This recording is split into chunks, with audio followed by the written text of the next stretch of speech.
కృపలో ఇచ్చినటువంటి మరొక సమయాన్ని బట్టి దేవదేవునికి నేను వందనాలు తెలియజేస్తూ ఉన్నాను. ప్రియులారా, ఈ సాయంకాల సమయంలో ఇక్కడ చేరిన ప్రతి బిడ్డను బట్టి, లైవ్లో ఉన్నటువంటి ప్రతి బిడ్డను బట్టి, రావాల్సిన ప్రతి బిడ్డను బట్టి కూడా ప్రభు పేట మీకు ప్రత్యేక వందనాలు తెలియజేస్తున్నాను. దేవదేవునికి కృతజ్ఞతాస్తుతులు స్తోత్రాలు చెల్లిస్తూ ఉన్నాను. ఈ సాయంకాల సమయంలో దేవుడిచ్చినటువంటి సమయాన్ని బట్టి దేవదేవునికి స్తోత్రాలు.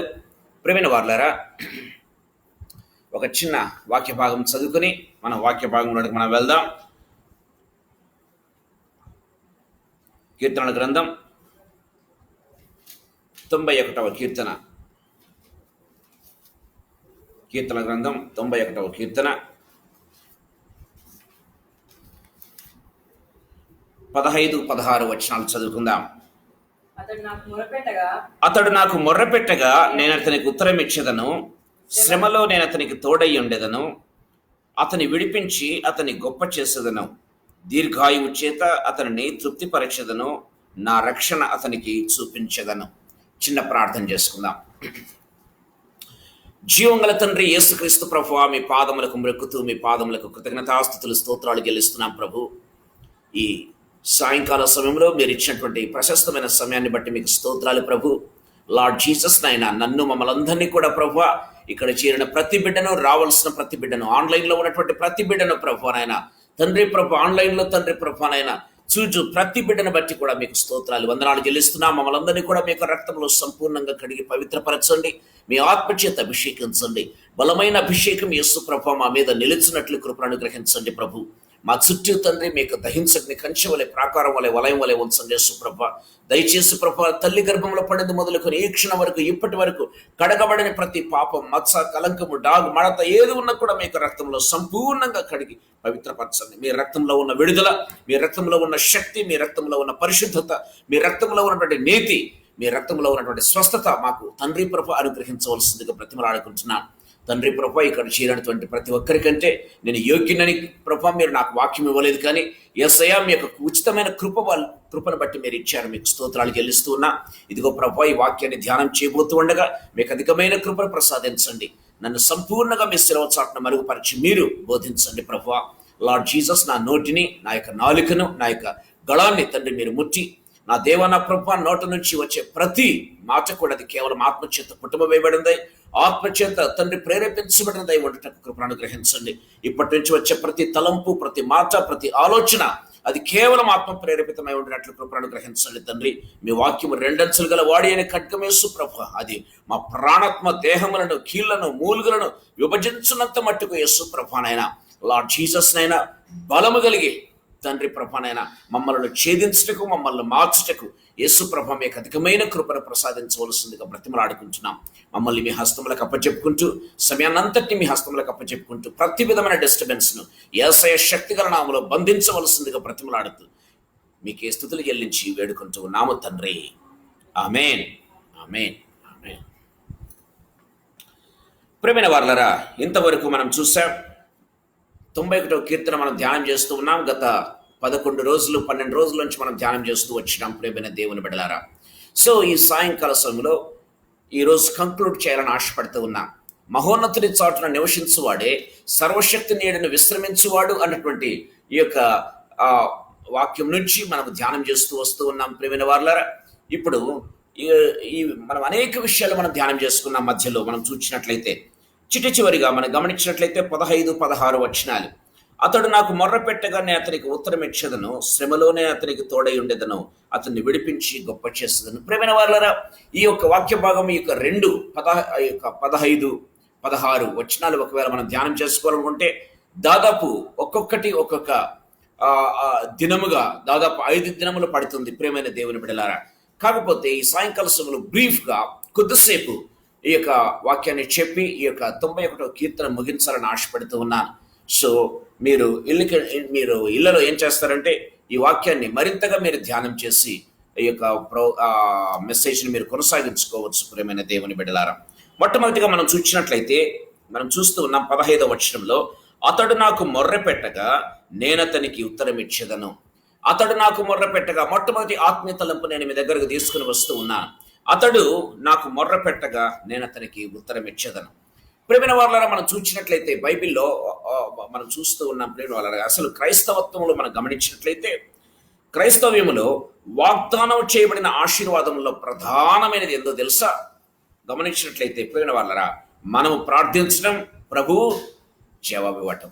మనము ప్రార్థించడం, ప్రభు జవాబు ఇవ్వటం. ప్రియమైన దేవుని బిడ్డలారా, సో మనం గమనించినట్లయితే దేవుడు తప్పక జవాబులు ఇచ్చేటటువంటి దేవుడు. ప్రతి ప్రార్థనకు కూడా దేవుడు జవాబు ఇచ్చేటటువంటి దేవుడు. అతడు నాకు మొర్ర పెట్టగా నేను అతనికి ఉత్తరం ఇచ్చేదను అని దేవుని వాక్యము చాలా క్లియర్గా మాట్లాడుతూ ఉన్నట్టుగా మనం చూస్తాం. అందుకే మనం చూస్తాం కదా, కీర్తనల గ్రంథం 65వ కీర్తన 2వ వచనం మనం చూసినట్లయితే ప్రార్థన ఆలకించువాడా అని ఆయనకు పేరు. ప్రేమైన దేవుని బిడ్డలారా, ఆయన పేరే ప్రార్థన ఆలకించువాడు అని బైబిల్ వాక్యం చాలా క్లియర్గా మాట్లాడుతూ ఉన్నట్టుగా మనం చూస్తాం.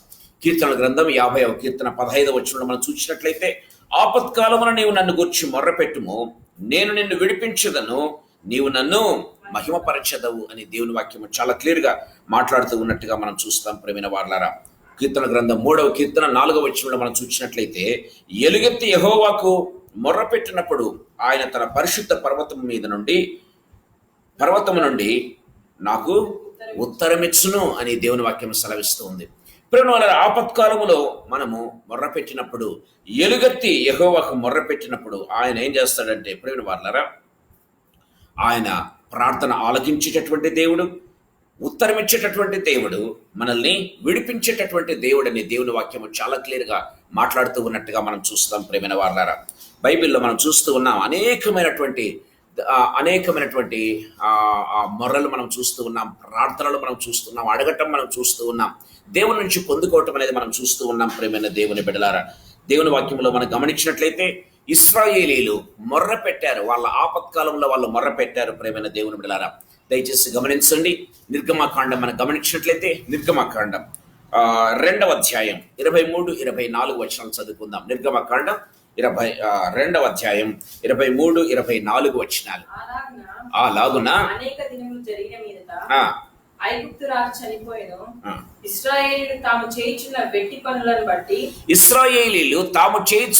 పనులను బట్టి నిట్టూర్పులు విడుచుచు మొర్రపెట్టుచుండగా తమ వెట్టి పనులను బట్టి వారు పెట్టిన మొర్ర దేవుని యొద్దకు చేరెను. కాగా దేవుడు వారి మూల్గును విని అబ్రహాము ఇస్సాకు యాకోబులతో తాను చేసిన నిబంధనను జ్ఞాపకము చేసుకున్నాడు. ప్రియమైన వారలారా, ఇశ్రాయేలీలందరూ కూడా మనం గమనించినట్లయితే దేవుని వాక్యం సెలవిస్తూ ఉంది. ప్రియమైన వారలారా, మనం గమనించినట్లయితే వాళ్ళంతా మనం చూస్తూ ఉన్నాం, దేవుని వాక్యం సెలవిస్తూ ఉన్నట్టుగా మనం చూస్తాం. సో ఇశ్రాయేలీలు మొర్రపెట్టగా దేవుడు ఏం చేస్తాడంటే వారి ప్రార్థన ఆలకించినాడు, వారి ప్రార్థన అంగీకరించినాడు అని దేవుని వాక్యం చాలా క్లియర్గా మాట్లాడుతుంది. సో వారి ప్రార్థన, వారి మొర్ర నా యొద్దకు చేరింది అని దేవుడు సెలవిస్తూ ఉన్నట్టుగా మనం చూస్తాం. చూడండి, మనం గమనించినట్లయితే 3వ అధ్యాయం 7వ వచనంలో మనం చూసినట్లయితే మోషేతో దేవుడు చెప్తూ ఉన్నాడు. 3వ అధ్యాయం 7వ వచనం, నిర్గమకాండం 3:7. అప్పుడు వాని అక్క ఫరో కుమార్తెతో నీ కొరకు ఈ పిల్లవాడిని పెంచుటకు, నిర్గమకాండం 3వ అధ్యాయం 7వ వచనం, యెహోవా ఇట్లనెను, నేను ఐగుప్తులోనున్న నా ప్రజల బాధను నిశ్చయముగా చూచితిని. పనులలో తమను కష్టపెట్టు వారిని గూర్చి వారు పెట్టిన మొర్ర వింటిని. దేవుని వాక్యం చాలా క్లియర్ గా మాట్లాడుతుంది. ప్రియమైన దేవుని బిడ్డలారా, దేవుడు చెప్తూ ఉన్నాడు, మోషే ఇదిగో ఇశ్రాయేలీలు ఉన్నారు కదా, వాళ్ళు బానిసలుగా ఉంటూ ఉన్నారు, వారు ఎంతగా శ్రమ పడుతున్నారో, వేదన పడుతున్నారో, వారు పెట్టినటువంటి మొర్ర, వారి బాధల్లో ఉండి పెట్టినటువంటి మొర్ర నేను విన్నాను అని దేవుడు చెప్తూ ఉన్నట్టుగా మనం చూస్తాం. అందుకే అతడు నాకు మొర్ర పెట్టగా నేను అతనికి ఉత్తరం ఇచ్చేదను. ఎవరండి వీళ్ళు? ఇశ్రాయేలీలు. ఇశ్రాయేలు అంటే యాకోబు యొక్క సంతతి, ఇశ్రాయేలు యొక్క సంతతి. ప్రియమైన దేవుని బిడ్డలారా, సో అతడు నాకు మొర్ర పెట్టగా నేను అతనికి ఉత్తరం ఇచ్చేదనని దేవుని వాక్యము చాలా క్లియర్ గా మాట్లాడుతూ ఉన్నట్టుగా మనం చూస్తాం. ప్రియమైన దేవుని బిడ్డలారా, చూడండి, కీర్తనల గ్రంథం 107వ కీర్తన 6వ వచనంలో మనం చూసినట్లయితే, కీర్తనల గ్రంథం 107వ కీర్తన 6వ వచనం ఒకసారి మనం చూసుకుందాం. 107:6. వారు కష్టకాలమందు యెహోవాకు మొర్ర పెట్టిరి, ఆయన వారి ఆపదలలో నుండి వారిని విడిపించెను. కష్టకాలమందు వారు యెహోవాకు మొర్రపెట్టిరి, ఆయన ఏం చేస్తాడంట, వారి కష్టాలన్నింటిలో నుంచి విడిపించినట్టుగా మనం చూస్తూ ఉన్నాం. ప్రేమైన దేవుని బిడ్డలారా, దేవుని వాక్యం చాలా క్లియర్ గా మాట్లాడుతూ ఉంది. ప్రేమైన వారలారా, సో మనం ప్రార్థిస్తే దేవుడు వినకపోవడం అనేది ఎంత మాత్రం ఉండనే ఉండదు. ప్రేమైన దేవుని బిడ్డలారా, ఆయన ప్రార్థన ఆలకించువాడు, ప్రార్థనకు జవాబిచ్చేటటువంటి దేవుడు. ప్రేమైన దేవుని బిడ్డలారా, అందుకే ఇక్కడ మనం చూస్తూ ఉన్నాం, అతడు నాకు మొర్రపెట్టగా. ఎవరు ఇతడు? ప్రేమైన దేవుని బిడ్డలారా, అతడు అంటే ఎవరంటే మహోన్నతుని చాటుకు వచ్చినటువంటి వాడు. ప్రేమైన దేవుని బిడ్డలారా, ఆయన నీడను ఆశ్రయించినటువంటి వాడు. ప్రేమైన దేవుని బిడ్డలారా, ఆయన దాపుకు చేరినటువంటి వాడు. దేవుని వాక్యము చాలా క్లియర్ గా మాట్లాడుతూ ఉన్నట్టుగా మనం చూస్తాం. ప్రేమైన వాళ్ళరా, దేవుని మనం చూస్తాం, నిన్నటి దినం మనం చూసాం, అతడు నన్ను ప్రేమించుచున్నాడు గనుకనే అతన్ని తప్పించేదను, అతడు నా నామమును ఎరిగిన వాడు గనుకనే అతన్ని ఘనపరిచేదను. ప్రేమైన దేవుడారా, అతన్ని గురించి వ్రాయబడింది. అతడు మొర్ర పెడితే నేనేం చేస్తానంటే ఖచ్చితంగా నేను అతనికి ఉత్తరం ఇస్తాను అని దేవుని వాక్యం చాలా క్లియర్ గా మాట్లాడుతుంది. అందుకే ఇశ్రాయేలీయులు దేవుని పిల్లలు కాబట్టి వారు మొర్ర పెడితే దేవుడు విన్నాడు. మోషేకు చెప్తూ ఉన్నాడు, నిశ్చయంగా నేను వారి బాధను నేను చూచితిని, వారి మొర్ర నేను వింటిని అని దేవుడు చెప్తూ ఉన్నట్టుగా మనం చూస్తాం. ప్రేమైన దేవుని బిడ్డలారా, మనం గమనించినట్లయితే మనము ప్రేమైన వాళ్ళారా, చిన్న బిడ్డ ఉంటుంది చూసారా, చిన్న బిడ్డ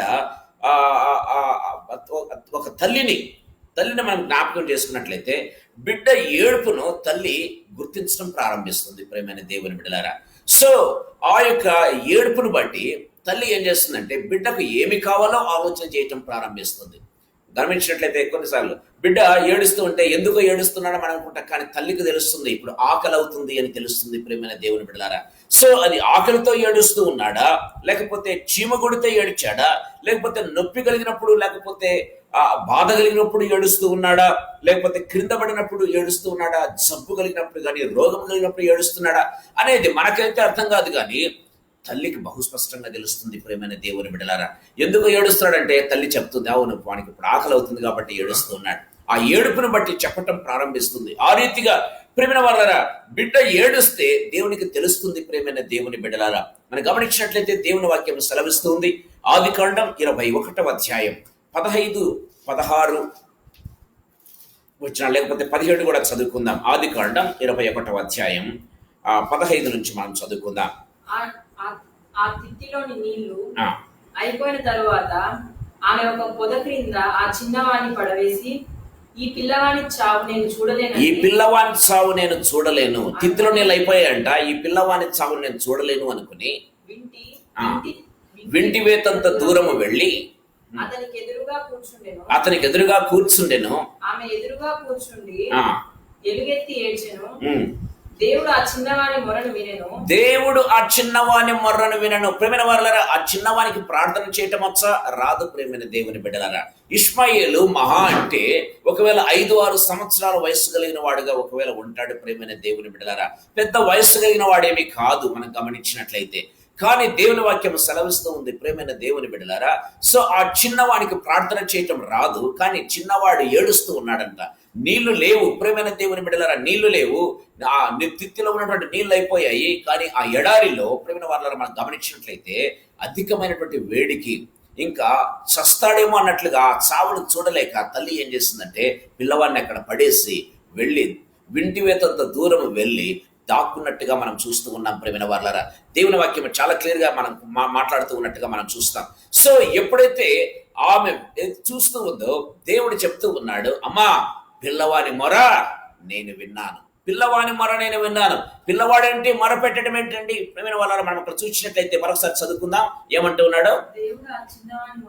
దేవుడు ఆ చిన్నవాని మొర వినెను. బైబిల్లో వ్రాయబడింది. దేవుడు ఆ చిన్నవాని మొర వినెను అని బైబిల్లో వ్రాయబడినట్టుగా మనం చూస్తూ ఉన్నాం. ప్రేమైన దేవుని బిడ్డలారా, 17వ వచనం చదువుకుందాం. అప్పుడు దేవుని దూత ఆకాశం నుండి హాగరును పిలిచి, హాగరు నీకేమి వచ్చినది, భయపడకుము, ఆ చిన్నవాడున్న చోట దేవుడు వాని స్వరము విని ఉన్నాడు. ఆ చిన్నవాడున్న చోట దేవుడు వాని స్వరము విని ఉన్నాడు. దేవుని వాక్యం సెలవిస్తుంది. ఆ చిన్నవాడు ఎక్కడైతే ఉన్నాడో వాని యొక్క స్వరాన్ని దేవుడు విన్నాడు. వాడు ఏడుస్తూ ఉంటే దేవుడు ఆ స్వరాన్ని విన్నాడు. ప్రియమైన దేవుని బిడ్డలారా, చాలాసార్లు మనం అనుకుంటూ ఉంటాం, నాకు ప్రార్థన చేయటం రాదు, ప్రార్థన మంచి మంచి పదాలతో చేస్తే దేవుడు వింటాడేమో, చూడడానికి ప్రార్థన చాలా ఇంపుగా ఉండాలి అని అనుకుంటూ ఉంటాం. కాదు ప్రేమైన దేవుని బిడ్డలారా, దేవుడు మనల్ని అర్థం చేసుకున్నటువంటి దేవుడు, మన హృదయాన్ని అర్థం చేసుకున్నటువంటి దేవుడు, మన పరిస్థితులను అర్థం చేసుకున్నటువంటి దేవుడు, దేవుడు మనకు ఉత్తరం ఇచ్చేటటువంటి దేవుడు. ప్రేమైన దేవుని బిడ్డలారా, దేవుని వాక్యం చాలా క్లియర్ గా మాట్లాడుతూ ఉన్నట్టుగా మనం చూస్తాం. మనం గమనించినట్లయితే దేవుని వాక్యం సెలవిస్తుంది. ప్రేమైన దేవుని బిడ్డలారా, ఆ చిన్నవాని స్వరాన్ని విన్నాడు, ఆ చిన్నవాని మొరను దేవుడు విన్నాడు. వాడికి ప్రార్థన చేయటం రాదు, వాడు ఏడుస్తూ ఉంటే దేవుడు విన్నాడంట. దేవుని వాక్యం చాలా క్లియర్ గా మాట్లాడుతూ ఉన్నట్టుగా మనం చూస్తాం. ప్రేమైన వాళ్ళారా, సో మనం గమనించినట్లయితే దేవుని యొక్క దృష్టి ఏ విధంగా ఉంటుందో తెలుసా? ఒక తల్లి బిడ్డ మీద ఎప్పుడు కూడా ఏ పని చేస్తున్నా సరే, బిడ్డ ఏడుపినగానే ఏం చేస్తుందో తెలుసా? ఆమె దృష్టి అక్కడికి వెళ్ళటం ప్రారంభిస్తుంది. ఆ రీతిగా మనము ఏడిస్తే, మనం అడిగితే, మనం గోసాడితే, మనం మొర్ర పెట్టితే, మనం ప్రార్థిస్తే దేవుని యొక్క దృష్టి అంతా కూడా మన మీదకి మళ్ళటం ప్రారంభిస్తుంది. ప్రేమైన దేవుని బిడ్డలారా, దేవుని వాక్యం చాలా క్లియర్ గా మాట్లాడుతూ ఉన్నట్టుగా మనం చూస్తాం. యెషయా గ్రంథం 66వ అధ్యాయం 13వ వచనంలో మనం చూసినట్లయితే, ఒకరి తల్లి వారిని ఆదరించినట్లు నేను మిమ్మును ఆదరించుదును అని దేవుని వాక్యం సెలవిస్తుంది కదండి. ఒకరి తల్లి ఒకరిని ఏ విధంగా ఆదరిస్తుందో నేను మిమ్మల్ని ఆ విధంగా ఆదరిస్తాను అని చెప్తూ ఉన్నట్టుగా మనం చూస్తాం. యెషయా గ్రంథం 49వ అధ్యాయం 15వ వచనంలో మనం చూసినట్లయితే, ఒక స్త్రీ తన సంటి బిడ్డను మరచునా, వారైనా మరుతురేమో కానీ నేను మాత్రం మిమ్మల్ని మరువను అని దేవుని వాక్యం సెలవిస్తూ ఉన్నట్టుగా మనం చూస్తాం. ప్రియమైన దేవుని బిడ్డలారా, ఒకవేళ స్త్రీ కూడా మరవచ్చు, స్త్రీలే మరవడం కష్టం. ప్రియమైన దేవుని బిడ్డలారా, వాళ్ళ దృష్టి అంతా కూడా పిల్లవాని మీదనే ఉండటం ప్రారంభిస్తుంది. ఏ పని చేసినా సరే పిల్లవాని ఏడుపు వినగానే పరిగెత్తుకుంటూ వస్తారు. అంటే వాళ్ళ దృష్టి అంతా కూడా వారి మీద ఉండటం ప్రారంభిస్తుంది. సో ఒకవేళ అలాంటి వారైనా కూడా ఒకవేళ మర్చిపోతారేమో కానీ నేను మాత్రం మిమ్మల్ని మరువను అని దేవుని వాక్యం చాలా క్లియర్ గా మాట్లాడుతూ ఉన్నట్టుగా మనం చూస్తాం. దేవుడు మనతో మాట్లాడుతూ ఉన్నాడు. ప్రేమైన దేవుని బిడ్డలారా, మనం గమనించినట్లయితే దేవుని వాక్యం సెలవిస్తూ ఉంది. దయచేసి గమనించండి. సమూయేలు 2వ గ్రంథం 22వ అధ్యాయంలో మనం చూసినట్లయితే, సమూయేలు 2వ గ్రంథం 22వ అధ్యాయం, ఆ యొక్క అధ్యాయంలో దావీదు సౌలు చేత లేకపోతే శత్రువుల చేత నుంచి విడిపించబడినప్పుడు రాసినటువంటి కీర్తన. ప్రేమైన దేవుని బిడ్డలారా, 22వ అధ్యాయం అంతా కూడా, సమూయేలు 2వ గ్రంథం 22వ అధ్యాయం అంతా కూడా దావీదు రాసినటువంటి కీర్తన అది. ప్రేమైన వాళ్ళారా, ఈ యొక్క దావీదు రాసినటువంటి కీర్తనలో దావీదు అంటూ ఉన్నాడు. చూడండి 7వ వచనం ఒకసారి మనం చదువుకుందాం. నా శ్రమలో నేను యెహోవాకు మొర్రపెట్టి తిని, నా దేవునికి ప్రార్థన చేస్తుని, ఆయన తన ఆలయములో ఆలకించి నా ప్రార్థన అంగీకరించెను, నా మొర ఆయన చెవులలో చొచ్చెను. ప్రేమ వాళ్ళ దేవుని వాక్యం చాలా క్లియర్ గా మాట్లాడుతూ ఉన్నట్టుగా చూస్తాం. నేను మొర్ర పెడితే ఆయన నా ప్రార్థన ఆలకించినాడు, నా మొర అంతా కూడా ఆయన చెవుల్లో చొచ్చింది అని దావీదు మాట్లాడుతున్నాడు. అందుకే ఆ యొక్క 22వ అధ్యాయం అంతా కూడా దావీదు శత్రువుల చేతిలో నుంచి, సౌలు చేతిలో నుంచి విడిపించబడినప్పుడు రాసినటువంటి కీర్తన. ప్రేమైన దేవుని బిడ్డలారా, ఎంత బ్యూటిఫుల్ గా 51 వచనాలతో ఆ యొక్క కీర్తన రాసినట్టుగా మనం చూస్తూ ఉన్నాం. ప్రేమైన వాళ్ళారా, దేవుని వాక్యం చాలా క్లియర్ గా మాట్లాడుతూ ఉన్నట్టుగా మనం చూస్తాం. అదే కీర్తన మనం గమనించినట్లయితే చూడండి 18వ కీర్తన 6వ వచనంలో కూడా సేమ్ అదే కీర్తన. ప్రేమైన దేవుని బిడ్డలారా, దావీదు రాసినటువంటి కీర్తన అదే మనం చూస్తాం. దేవుని వాక్యం చాలా క్లియర్ గా మాట్లాడుతూ ఉంది. ఒక చిన్న వాక్య భాగం చూసుకుందాం. కీర్తనల గ్రంథం 120వ కీర్తన 1వ వచనంలో మనం చూసినట్లయితే, కీర్తనల గ్రంథం, నా శ్రమలో నేను యెహోవాకు మొర్రపెట్టి తిని ఆయన నాకు ఉత్తరం ఇచ్చెను. నా శ్రమలో నేను యెహోవాకు మొర్రపెట్టి తిని ఆయన నాకు ఉత్తరం ఇచ్చెను. భక్తులు మాట్లాడుతున్నట్టుగా మనం చూస్తాం. ప్రియమైన దేవునిలో మన శ్రమలో మనం ఉన్నప్పుడు, మనం దేవునికి మొర్ర పెట్టినప్పుడు ఆయన మనకు ఉత్తరం ఇచ్చేటటువంటి దేవుడు, జవాబిచ్చేటటువంటి దేవుడు అన్న విషయాన్ని మనం గుర్తు చేసుకోవాలి. ప్రియమైన దేవునులారా, ఏ ప్రార్థన కూడా ఆయన నిర్లక్ష్యం చేయడు. ప్రియమైన దేవుని బిడ్డలారా, దేవుని వాక్యం సెలవిస్తుంది. మన కీర్తన గ్రంథంలో చూస్తాం, మనం ప్రార్థన చేస్తుంటే మన ప్రార్థన మనములను దేవుడు తన కవిలలో రాస్తూ ఉన్నాడంట, అంటే తన పుస్తకంలో రాసుకుంటూ ఉన్నాడు. ప్రియమైన దేవుని బిడ్డలారా, మనం కార్చే కన్నీళ్లు ఆయన బుడ్డిలో పట్టుకుంటూ ఉన్నాడంట. ప్రియమైన వాళ్ళరా, దేవుని వాక్యం చాలా క్లియర్ గా మాట్లాడుతూ ఉన్నట్టుగా మనం చూస్తాం. ప్రియమైన వాళ్ళరా, అందుకే యేసు ప్రభు చెప్తూ ఒక చక్కటి మాట అంటూ ఉన్నాడు. దయచేసి గమనించండి. మత్తయి సువార్త 7వ అధ్యాయం 7వ వచనంలోను, లూకా సువార్త 11వ అధ్యాయం 9-10 వచనాల్లో మనం చూసినట్లయితే, లూకా సువార్త మనం చూసుకుందాం 11వ అధ్యాయం 9-10 వచనాల్లో మనం చూసినట్లయితే, అడుగుడే మీకు ఇయ్యబడును కదండి, అడుగుడే మీకు ఇయ్యబడును అని వ్రాయబడింది.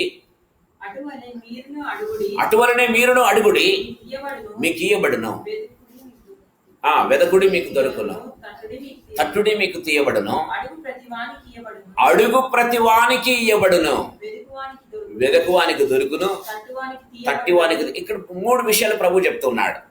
అడుగుడి మీకు ఇయ్యబడును, వెదకుడు మీకు దొరుకును, తట్టుడి మీకు తీయబడును. కానీ ఆ 3 కూడా దేవుడు చెప్తూ ఉన్నాడు, అడుగు ప్రతివానికి ఇవ్వబడునంట. ప్రేమల దేవుని బిడ్డలారా, దయచేసి గమనించండి. అడుగు ప్రతివానికి ఇవ్వబడుతుంది, ఆ తర్వాత వెదకు వారికి దొరుకుతుంది, తట్టు వారికి తీయబడుతుంది అని చెప్తూ ఉన్నాడు. కానీ వెదకే వానికి అడుగే వారికి మాత్రం ప్రతివానికి అని బైబిల్లో వ్రాయబడింది. ఎవరైతే అడుగుతారో వాడు ప్రతివానికి. దేవుడు వదిలిపెట్టే దేవుడు ఒక్కరిని కూడా వదిలిపెట్టాడు. ప్రేమని దేవుడు అడుగు ప్రతివానికి. మిగతా వాటిలో ప్రతివానికి అని వ్రాయబడలేదు.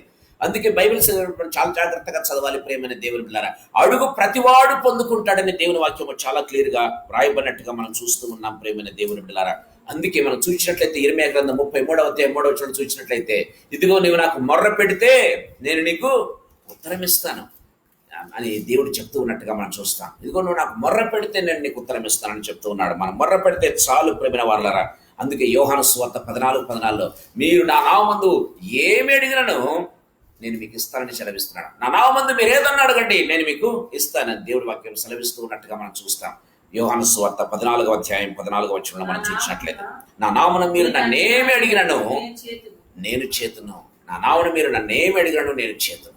ప్రియమైన వాళ్ళారా, ఈ సాయంకాల సమయంలో మన జీవితాలు ప్రశ్నించుకుందామా?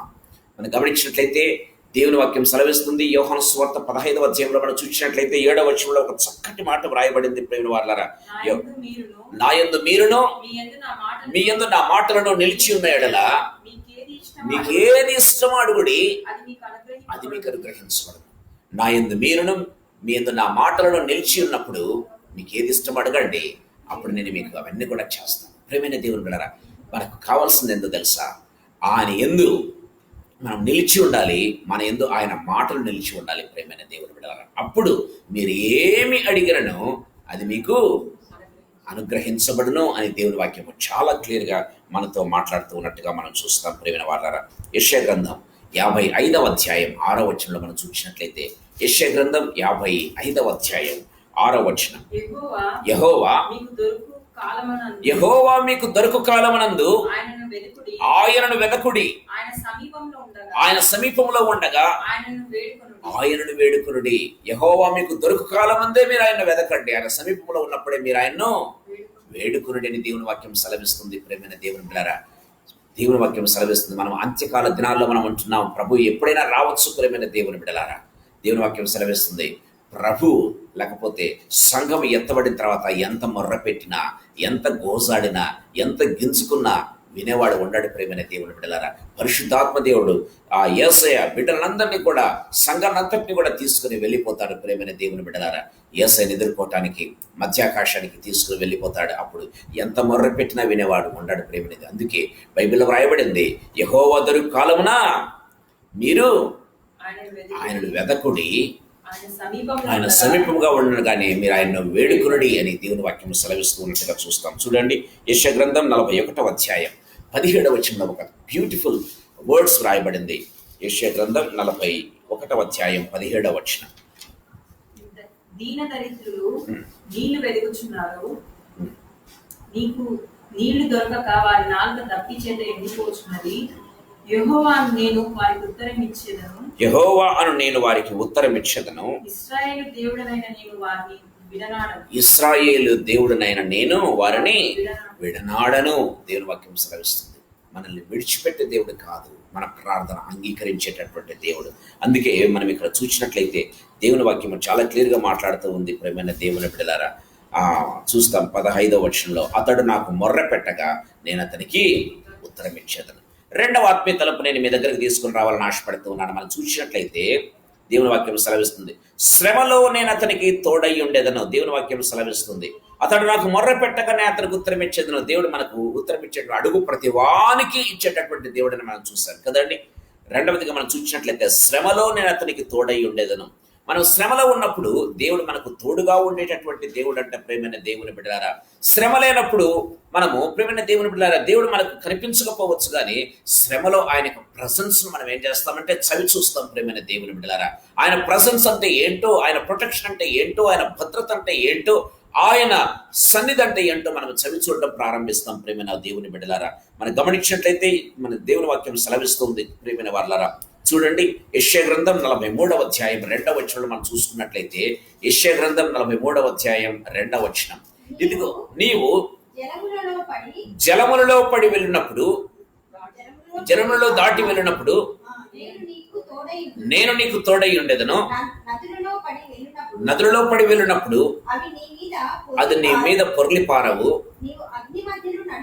నీవు అగ్ని మధ్యలో నడిచినప్పుడు కాలిపోవు, జ్వాలలు నిన్ను కాల్చు. ప్రియమైన దేవుని వాక్యం సెలవిస్తుంది. ఇదిగో జలాల మధ్యలో నువ్వు వెళ్తున్నప్పుడు, అది సముద్రం కావచ్చు, నదులు కావచ్చు, అవి నీ మీద వింత మాత్రం కూడా పొరలి పారవు.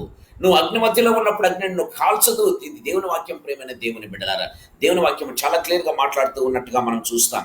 గమనించినట్లయితే, శ్రమలో నేను అతనికి తోడై ఉండేదను. దేవుని వాక్యం నువ్వు శ్రమలో ఉన్నప్పుడు దేవుని యొక్క ప్రజెన్స్ మనకు తోడుగా ఉంటుందంట. అది నీవు నేను అనుభవించడం మాత్రం కాదు ప్రేమ వాళ్ళ, మన చుట్టూ ఉన్న వారు ఏం చేస్తారంటే దాన్ని గ్రహించడం మొదలు పెడతారు, దాన్ని తెలుసుకోవటం ప్రారంభిస్తారు. అందుకే శ్రమల్లో మనం ఉన్నప్పుడు సంతోషించాలి ప్రేమైన దేవుని, ఎందుకంటే అదే నిజమైనటువంటి సాక్ష్యం. అది ఇతరులు గుర్తించడం ప్రారంభిస్తారు, ఇతరులు దాన్ని రికగ్నైజ్ చేయడం ప్రారంభిస్తారు ప్రేమైన దేవుని బిడ్డలారా. సో శ్రమ లేకపోతే మనము దేవుణ్ణి గుర్తించలేము, ఇతరులు కూడా మన సాక్ష్యాన్ని గుర్తించలేరు, దేవుని యొక్క ప్రజెన్స్ ను గుర్తించలేరు ప్రేమైన దేవుని బిడ్డలారా. దేవుని వాక్యము చాలా క్లియర్ గా మాట్లాడుతూ ఉన్నట్టుగా మనం చూస్తాం. దయచేసి గమనించండి. దానియేలు గ్రంథం 3వ అధ్యాయం 19వ వచనం ఒకసారి చదువుకుందాం. దానియేలు గ్రంథం 3వ అధ్యాయము 19వ వచనం.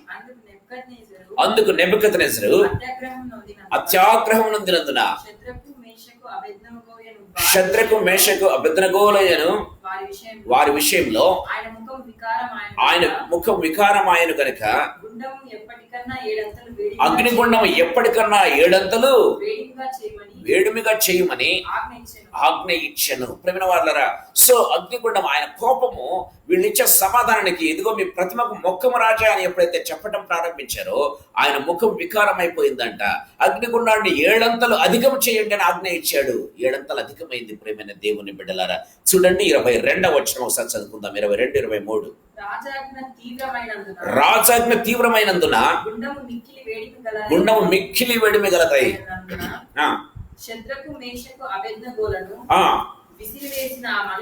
విసిరివేసిన ఆ మనుషులు శద్రకు మేషకు అబేద్నెగోలు ఏం చేస్తారంటే అగ్నిగుండంలోనికి విసిరివేశారు. దింపలేదు ప్రేమైన దేవుని బిడ్డలారా, విసిరివేశారంట. తోలి అలా వేసేసారు అగ్నిగుండం లోపలికి. ప్రేమైన దేవుని విసిరివేసిన ఆ మనుషులు అగ్ని జ్వాలల చేత కాల్చబడి చనిపోయేరి. ఎవరైతే షద్రకు మేషకు అబేద్నెగోలను అగ్నిగుండంలోనికి తోసేశారో, విసిరివేశారో, ఆ వేడికి తట్టుకోలేక ఆ జ్వాలలకు వాళ్ళు చనిపోయారంట ప్రేమైన దేవుని బిడ్డలారా. కానీ మనం గమనించినట్లయితే షద్రకు మేషకు అబేద్నెగోల పరిస్థితి దయచేసి గమనించండి. 23 వచనం చదువుకుందాం.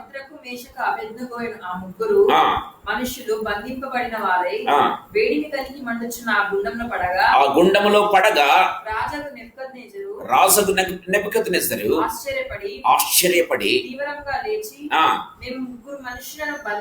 మేము ముగ్గురు మనుషులను బంధించి ఈ అగ్నిలో వేసితిమి కదా అని మంత్రులను అడిగితే మంత్రులు చెప్తున్నారు, అవును రాజా అని చెప్తూ ఉన్నారు.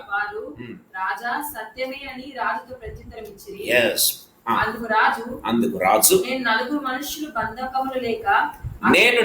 మనుషులు బంధకములు లేక అగ్నిలో సంచరించుట చూచుచున్నాను. Praise be to God. ప్రేమైన దేవుని బిడ్డలారా, ముగ్గురు మనుషులను బంధకములతో మనం వేశాం కదా, కానీ అగ్నిలో ఎవరు కనపడుతున్నారు నాకు? ఆ బంధకాలు లేకుండా ముగ్గురు ఉన్నారు. ముగ్గురితో పాటు ఇంకొక వ్యక్తి కనపడుతూ ఉన్నాడు. ఆ వ్యక్తి దేవతతో ముఖాన్ని పోలి ఉన్నాడు అని నేను నలుగురు మనుషులను చూస్తూ ఉన్నానని నెబుకద్నెజరు రాజు చెప్తూ ఉన్నాడు, సాక్ష్యం చెప్తూ ఉన్నాడు. ప్రేమైన దేవుని బిడ్డలారా, షద్రకు మేషకు అబేద్నెగోలకు ఇలాంటి అగ్ని లాంటి సమస్య రాకపోతే ప్రేమైన దేవుని బిడ్డలారా, దేవుని యొక్క ప్రజెన్స్ ప్రేమైన దేవుని బిడ్డలారా నెబుకద్నెజరు కలిగి చూసి ఉండేవాడు కాదు. ప్రేమైన దేవుని బిడ్డలారా, షద్రకు మేషకు అబేద్నెగోలకు కూడా తెలిసి ఉండకపోయేది. ప్రేమైన దేవుని ఆ యొక్క అగ్నిలో దేవుడు మాతో కూడా నడుస్తాడు అనే విషయం వాళ్ళకు కూడా తెలిసి ఉండేది కాదు. ప్రేమైన దేవుని బిడ్డలారా, శ్రమలు మనకు మంచివే. దేవుని వాక్యం సెలవిస్తూ ఉంది. ప్రేమైన దేవుని బిడ్డలారా, శ్రమలు దేవుడు ఏం చేస్తాడంటే మన మంచి కోసమే దేవుడు రాణిస్తాడు, దేవునికి సాక్ష్యంగా నిలబెట్టడం కోసం రాణిస్తాడు. ప్రేమైన దేవుని బిడ్డలారా,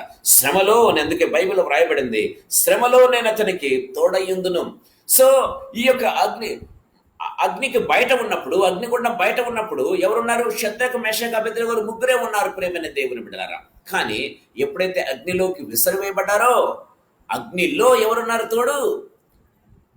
దేవుడు తోడుగా ఉన్నాడు. ప్రేమైన దేవుని బిడ్డలారా, నాలుగో వ్యక్తిగా మళ్ళీ వాళ్ళని బయటకు రప్పించాడు. చూడండి, నెబుకద్నెజరు మళ్ళీ వాళ్ళని బయటకు రప్పిస్తే మళ్ళీ ముగ్గురే వస్తున్నారు. నలుగురు రావాలి కదండి, మళ్ళీ ముగ్గురే వస్తున్నారు. దయచేసి గమనించండి. నెక్స్ట్ వచనం చదువుకుందాం.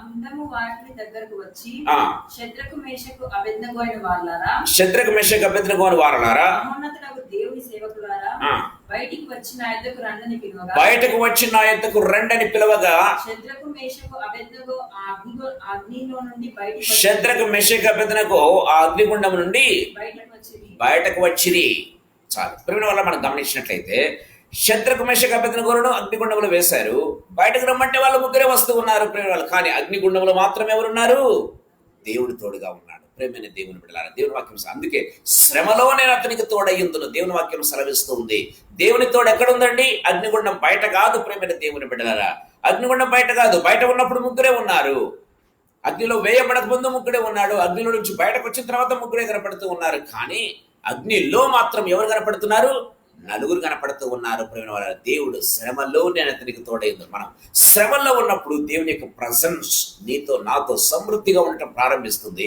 అది ఇతరులు కూడా చూడటం ప్రారంభిస్తారు. ఇదిగో మనం బంధకములతో ముగ్గురిని వేశాం కదా, కానీ నలుగురిని నేను చూస్తూ ఉన్నాను. బంధకాలు లేకుండా తిరగటం నేను చూస్తున్నానని నెబుకద్నెజరు సాక్ష్యం చెప్తూ ఉన్నాడు. What wonderful statement. ప్రేమైన దేవుడు ఒక అన్యుడు చెప్తూ ఉన్నాడు. ఎంత గొప్ప సాక్ష్యం అండి. ఈ సాయంకాల సమయంలో మన జీవితాలు ప్రశ్నించుకుందాం. అందుకే అతని దేవుని వాక్యం సెలవిస్తుంది, శ్రమలో నేను అతనికి తోడయ్యుందును, శ్రమలో నేను అతనికి తోడయ్యుందును. ప్రేమ వాళ్ళని చూడండి, జకర్యా గ్రంథం 9వ అధ్యాయం 12వ వచనం ఒకసారి చదువుకుందాం. జకర్యా గ్రంథం 9వ అధ్యాయం 12వ వచనం. బంధకములలో పడియుండియు నిరీక్షణ 9వ అధ్యాయం 12వ వచనం. బంధకములలో పడియుండియు నిరీక్షణ గలవారలారా, మీ కోటలో మరలా ప్రవేశించండి. మీరు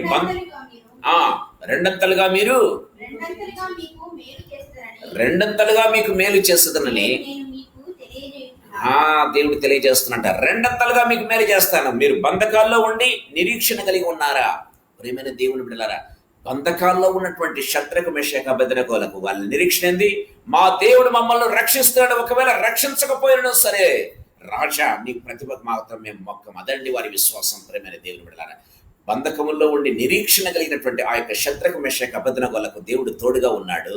ఆ యొక్క అగ్నిగుండంలో 4వ వ్యక్తిగా దేవుడు వచ్చాడు. ప్రేమైన దేవుని బిడ్డలారా, బంధకాలకు ఆ అగ్నిగుండానికి ముందు ముగ్గురే ఉన్నారు, ఆ అగ్నిగుండం తర్వాత ముగ్గురే ఉన్నారు. కానీ అగ్నిగుండంలో మాత్రం నలుగురు ఉంటున్నారు. అదండి దేవుని యొక్క ప్రజెన్స్.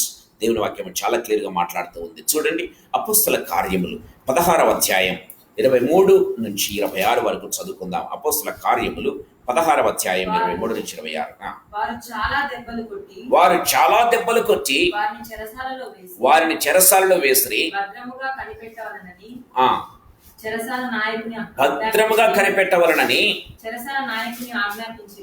నాయకునికి ఆజ్ఞాపించిరి. అతడు అట్టి ఆజ్ఞను పొంది వాని లోపలి చెరసాలలోనికి త్రోసి వారి కాళ్లకు బొండ వేసి బిగించెను. అయితే మధ్యరాత్రి వేళ పౌలును శీలను దేవునికి ప్రార్థించుచు కీర్తనలు పాడుచుండరి. ఖైదీలు వినుచుండరి. అప్పుడు అకస్మాత్తుగా మహాభూకంపము కలిగెను. చెరసాల పునాదులు అదిరేను. వెంటనే తలుపులన్నీ తెరుచుకొనెను. అందరి బంధకములు ఊడెను. Praise be to God. ప్రియమైన దేవుని బిడ్డలారా, నేను ఎందుకు ఈ మాట చెప్తున్నానంటే దేవుని వాక్యం సెలవిస్తుంది, బంధకములో ఉండి నిరీక్షణ గలవారులారా, మీకు నేనేం చేస్తాను? రెండంతల మేలు చేస్తానన్నాడు కదా దేవుడు. ప్రేమైన వాళ్ళారా, మనం గమనించినట్లయితే ఇక్కడ వీళ్ళను చాలా జాగ్రత్తగా చూసుకుంటే వీళ్ళను చెరసాల లోపలి గదులకు తీసేస్తారంట. ఎవరిని? పౌలును శీలను లోపలి గదులకు తీసేసి కాళ్ళకు బొండాలు బిగించారంట. ప్రేమైన దేవుని బిడ్డలారా, కాళ్ళకు బొండాలు బిగిస్తే దేవుని వాక్యం సెలవిస్తుంది వాళ్ళు ఏం చేస్తారు తెలుసా? చెరసాలనే ఒక స్తుతి కూడికగా చేయటం ప్రారంభించినారు. ప్రియమైన దేవుని బిడ్డలారా, చెరసాలలోనే వాళ్ళు దేవుని స్తుతించడం, ఆరాధించడం మొదలు పెట్టినట్టుగా మనం చూస్తూ ఉన్నాం. దేవుని వాక్యం చాలా క్లియర్ గా మాట్లాడుతూ ఉంది. సో దేవుని యందు నిరీక్షణ కలిగిన వారు ఏం చేస్తారంటే, పరిస్థితులు చూడండి ప్రియమైన దేవుని బిడ్డలారా, అది ఒక చెరసాలనా, అది ఒక ఇల్లా, లేకపోతే అది ఒకటి ఏమి చూడరు ప్రియమైన దేవుని బిడ్డలారా. మనం చాలా సార్లు అనుకుంటాం, మనం చర్చికి పోతేనే దేవునికి స్తుతి చెల్లించాలి, పాటలు పాడాలి అని అనుకుంటూ ఉంటాం. కాదు ప్రియమైన దేవుని బిడ్డలారా, ఎక్కడ ఉన్న పాటన, అందుకే కీర్తన గ్రంథంలో ఒక చిన్న పాట, బ్యూటిఫుల్ పాట ఉంది. ఉన్న పాటున వచ్చుచున్నాను నేను నీ పాద సన్నిధి. ఎవరు ప్రేమైన దేవుని బిడ్డలారా, ఉన్న పాటుగా మనం ఎప్పుడైతే దేవుని స్తుతించడం ప్రారంభిస్తామో, ఉన్న పాటున మనం దేవుని ఎప్పుడైతే ఘనపరచడం ప్రారంభిస్తామో, ప్రియమైన వారులారా, దేవుని వాక్యం సెలవిస్తుంది, బంధకాలు ఊడిపడతాయి. అందరి బంధకాలు ఊడిపడ్డాయంట, చెరసాల తలుపులు తెరుచుకున్నాయని బైబిల్లో వ్రాయబడింది. ప్రియమైన దేవుని బిడ్డలారా, దేవుని వాక్యం సెలవిస్తుంది. అందుకే బంధకాల్లో ఉన్నప్పుడు మనం దేవుని స్తుతించినప్పుడు, బంధకాల్లో ఉండినప్పుడు దేవుణ్ణి మనం మొర్రపెట్టినప్పుడు, బంధకాల్లో ఉండి దేవుణ్ణి ప్రార్థించినప్పుడు, బంధకాల్లో ఉండి దేవుణ్ణి అడిగినప్పుడు దేవుడు ఏం చేస్తాడంటే ఖచ్చితంగా మన ప్రార్థన వినేటటువంటి దేవుడు. ఎందుకంటే ఊరికినే వరికిందా, ఊరికినే భూమి ఏమైందంటే అక్కడ మనం చూస్తూ ఉన్నాం. భూమి పునాదులు వణికిన కదా, చెరసాల పునాదులు అదిరేను. చెరసాల పునాదులు అదిరే భూమి ఒక్కసారిగా కంపించింది. ప్రియమైన దేవుని బిడ్డలారా, చెరసాల పునాదులు మహాభూకంపము కలిగెను, చెరసాల పునాదులు అదిరేను. ఊరికిన అయ్యాయండి? కాదు ప్రియమైన దేవుని బిడ్డలారా, మహాకాశములు పట్టచాలన్నటువంటి దేవుడు ఏం చేస్తాడంటే, వీరి స్థుతులకు ఏం చేస్తాడంటే దిగి వచ్చాడు. ప్రేమైన దేవుని బిడ్డలారా, ఆ మహాదేవుడు దిగి వస్తూ ఉండగా భూమి కంపించింది, మహాభూకంపం కలిగింది. ఆ యొక్క చెరసాల తలుపులు తెలుసుకోవటం ప్రారంభించాయి. దేవుని వాక్యంలో ప్రేమైన దేవుని బిడ్డలారా గమనించినట్లయితే ఊరికే కావాలేదండి. దేవుని యొక్క ప్రజెన్స్ ఎప్పుడైతే దేవుని యొక్క సన్నిధి దిగి రావటం ప్రారంభించిందో, ప్రేమైన సూర్య మనం గమనించినట్లయితే సమీపింపరాని తేజస్సులో మహిమలో ఉన్నటువంటి ఆయన, మహాకాశములు పట్టచాలన్నటువంటి ఆయన ఒక్కసారి ఎప్పుడైతే దిగి రావటం ప్రారంభించినాడో, ప్రేమైన దేవుని బిడ్డలారా, బంధకాలు ఊడిపడ్డాయి. గమనించినట్లయితే చెరసాల తలుపులు తెరుచుకున్నాయి. మహాభూకంపం కలిగినట్టుగా మనం చూస్తూ ఉన్నాం. దేవుని వాక్యం సెలవిస్తూ ఉన్నట్టుగా మనం చూస్తాం. ప్రేమైన వారలారా, ఈ సాయంకాల సమయంలో ప్రభు మనతో మాట్లాడుతూ ఉన్నాడు. అందుకే దేవుని వాక్యం సెలవిస్తూ ఉంది. ప్రేమైన వారలారా, ఆ శ్రమలో నేను అతనికి తోడయ్యుందును. శ్రమలో ఉన్నప్పుడే we can feel the presence of the lord. ప్రేమైన దేవుని బిడ్డలారా, శ్రమకు బయట కాదు, శ్రమ నుంచి బయటకు వచ్చిన తర్వాత కాదు, శ్రమకు లోపలికి వెళ్ళనప్పుడు కాదు. ప్రేమైన దేవుని బిడ్డలారా, బయట ఉన్నప్పుడు ముగ్గురే ఉన్నారు, శద్రక మెషక అబేద్నెగోలు. అగ్నిగుండంలో నుంచి బయటకు వచ్చిన తర్వాత కూడా ముగ్గురే ఉన్నారు, కానీ అగ్నిగుండంలో మాత్రం నలుగురు ఉన్నారు. దేవుని యొక్క ప్రెసెన్స్ ఉంది. శ్రమలో నేను అతనికి తోడుగా ఉంటానని దేవుని వాక్యం సెలవిస్తుంది. శ్రమలో ఉన్నప్పుడు ప్రేమైన దేవుని బిడ్డలారా, పౌలు శీలలకు ఎవరు తోడుగా ఉన్నారు? దేవుడు తోడుగా ఉన్నాడు. అందుకే దేవుడు దిగిరాగా వారి బండాలన్నీ కూడా, బంధకాలన్నీ కూడా ఊడిపడ్డాయి.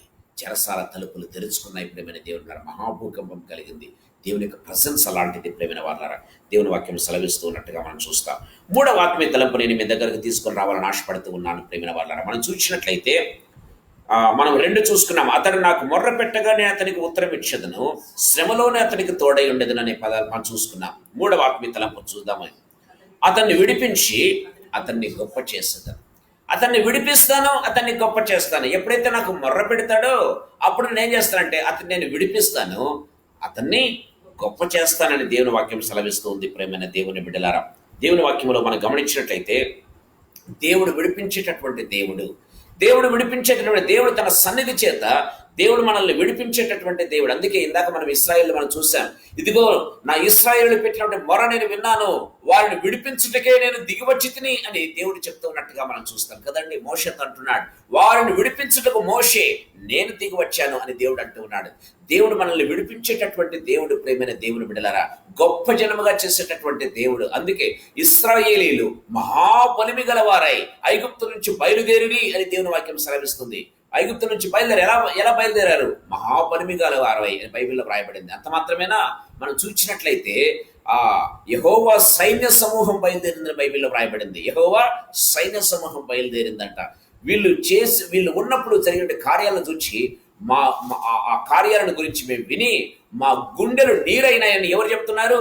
రాహాబు సాక్ష్యం చెప్తూ ఉంది. ప్రేమైన వాళ్ళరా, మా గుండెలు కరిగి నీరైపోయినాయి మీ దేవుడు చేసినటువంటి గొప్ప కార్యాలను గురించి మేము విన్నప్పుడు ఏమైందంట?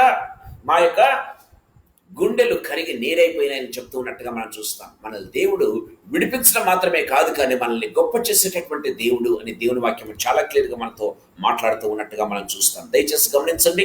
అపోస్తుల కార్యములు 5వ అధ్యాయం 18 నుంచి కొన్ని వచనాలు చదువుకుందాం. అపోస్తుల కార్యములు 5వ అధ్యాయం 18వ వచనం నుంచి కొన్ని వచనాలు చదువుకుందాం. ప్రియమైన వాళ్ళరా, మనం గమనించినట్లయితే అపోస్తలులను బలాత్కారంగా పట్టుకొని పట్టణపు చెరసాలలో ఉంచిరి. అయితే ప్రభువు దూత రాత్రివేళ ఆ చెరసాల తలుపులు తీసి వారిని వెలుపలికి తీసుకుని వచ్చి, మీరు వెళ్ళి దేవాలయంలో నిలువబడి ఈ జీవంలో కూర్చున్న మాటలన్నీ ప్రజలతో చెప్పుడని ప్రైజ్ బీ టు గాడ్. ప్రేమైన దేవుళ్ళ, వాళ్ళని చెరసాలలో వేస్తే ప్రభుదూత చెరసాల లోపలికి వెళ్ళినాడంట. ప్రేమైన దేవుళ్ళారా, ప్రభుదూత చెరసాల లోపలికి వెళ్ళి వాళ్ళని బయటకు తీసుకుని వచ్చాడు. ప్రేమైన వాళ్ళరా, వేసిన తలుపులు వేసినట్టుగానే ఉన్నాయి. మనం చూసినట్లయితే మనం మీరు తర్వాత చదవండి. మనం గమనించినట్లయితే 22, 23 వచనాలు, 24 వచనాలు, 25 వచనాలు మీరు చదివినట్లయితే రాజుకు అర్థం కావటం లేదు. వీళ్ళు మరుసటి దినం ఎక్కడ సమాజ మందిరంలో ఏం చేస్తున్నారు? సాక్ష్యం చెప్తూ ఉన్నారు, వాక్యం చెప్తూ ఉన్నారు, బోధిస్తూ ఉన్నారు. ప్రేమైన దేవుని బిడ్డలారా, వాళ్ళకి అర్థం కాల. ఇదిగో మేము చెరసాల్లో వేసామే, వీళ్ళు ఏ విధంగా ఇక్కడికి వచ్చారని వెళ్ళి చూస్తే తలుపులు వేసినట్టుగానే ఉన్నాయి. వేసిన గొల్లం వేసినట్టుగానే ఉంది, తాళం ఆ విధంగానే ఉంది. ప్రేమైన దేవుని తాళం ఎవరు కూడా తీసినట్టుగా కనిపించట్లా. దేవుని వాక్యంలో సెలవిస్తున్నట్టుగా మనం చూస్తాం. కానీ వీళ్ళు మాత్రం బయట ఉన్నారు. అది ఎందుకు వాళ్ళకి అర్థం కావడం లేదు. ప్రేమైన దేవుని బిడ్డలారా, అది ఒకసారి కాదు, 2 సార్లు కాదు, పేతురు జీవితంలో చాలా సార్లు జరిగినట్టుగా మనం చూస్తాం. ప్రేమైన దేవుని బిడ్డలారా, చూడండి, మనం గమనించినట్లయితే అపోస్తల కార్యములు 12వ అధ్యాయం 5వ వచనం నుంచి చదువుకుందాం. అపోస్తల కార్యములు 12వ అధ్యాయం 5వ వచనం. పేతురు చెరసాలలో ఉంచబడెను. సంఘమైతే అతని కొరకు అత్యాసక్తితో దేవునికి ప్రార్థన చేయించుండెను. తర్వాత మనం గమనించినట్లయితే 11వ వచనం ఒకసారి చదువుకుందాం. దానికంటే ముందు చదువుకుందాం. దేవదూత మొదటి కావలిని, రెండవ కావలిని, దాని పట్టణం దాటి 9వ వచనం చదువుకుందామా? అతడు వెలుపలికి వచ్చి దూత వెంబడి దూత వెంబడి. సో ఏమంటే చెరసాలలో దూత సడన్ గా ప్రత్యక్షమైనట్టుగా మనం చూస్తూ ఉన్నాం. ఈ దూత ప్రత్యక్షమై ఏం చేస్తూ ఉన్నాడంటే, ప్రేమైన దేవుని బిడ్డలారా, దేవుని వాక్యం సెలవిస్తూ ఉన్నట్టుగా మనం చూస్తాం. ఇదిగో నీ నడుము కట్టుకో, నిన్ను బయటకు తీసుకుని వెళ్తున్నానని చెప్తే, సో పేతురు ఏం చేస్తాడంటే నడుము కట్టుకొని బయటకు వెళ్ళినట్టుగా మనం చూస్తాం. అదంతా అతనికి కలలాగా కనిపిస్తూ ఉంది. ప్రేమైన దేవుని బిడ్డలారా, అది నిజం అనుకోవటం లేదు. మగతగా ఉన్నాను, ఏదో కళ జరుగుతుంది అనుకుంటూ ఉన్నాడు. కానీ మనం గమనించినట్లయితే పేతురును బయటకు తీసుకుని వచ్చినట్టుగా మనం చూస్తాం. పేతురు బయటకు వచ్చాడు. ప్రేమైన దేవుని బిడ్డలారా, సో అదంతా కూడా వచ్చాడు.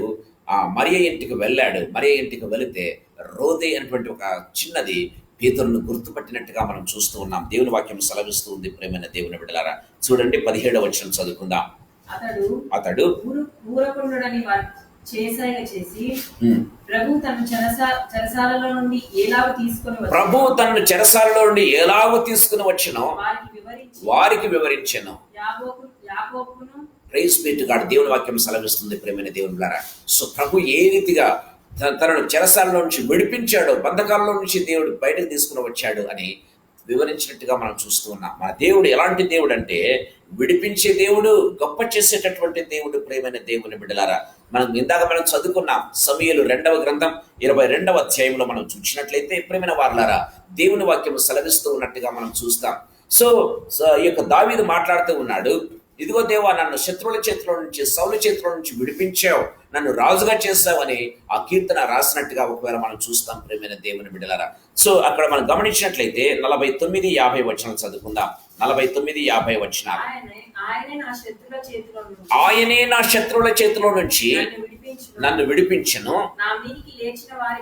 నా మీదికి లేచిన వారి కంటే ఎత్తుగా నీవు నన్ను హెచ్చించుదువు.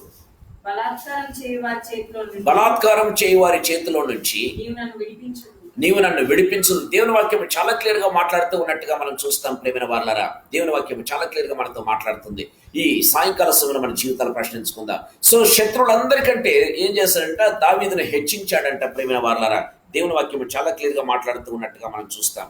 అందుకే యెహోషువ గ్రంథం 4వ అధ్యాయంలో మనం చూసినట్లయితే, యెహోషువ గ్రంథం 4వ అధ్యాయం దానికంటే ముందుగా 3వ అధ్యాయం 7వ వచనం చూసుకుందాం. యెహోషువ గ్రంథం 3వ అధ్యాయం 7వ వచనం. అప్పుడు యెహోవా యెహోషువతో ఇట్లనెను, నేను మోషేకు తోడయుండునట్లు నీకును తోడయుందును.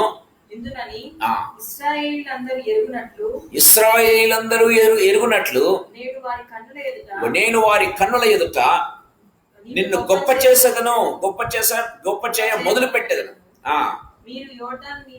చాలు. మనం గమనించినట్లయితే నిన్ను గొప్ప చేయడం నేను మొదలు పెడతాను అని చెప్తూ ఉన్నట్టుగా మనం చూస్తాం.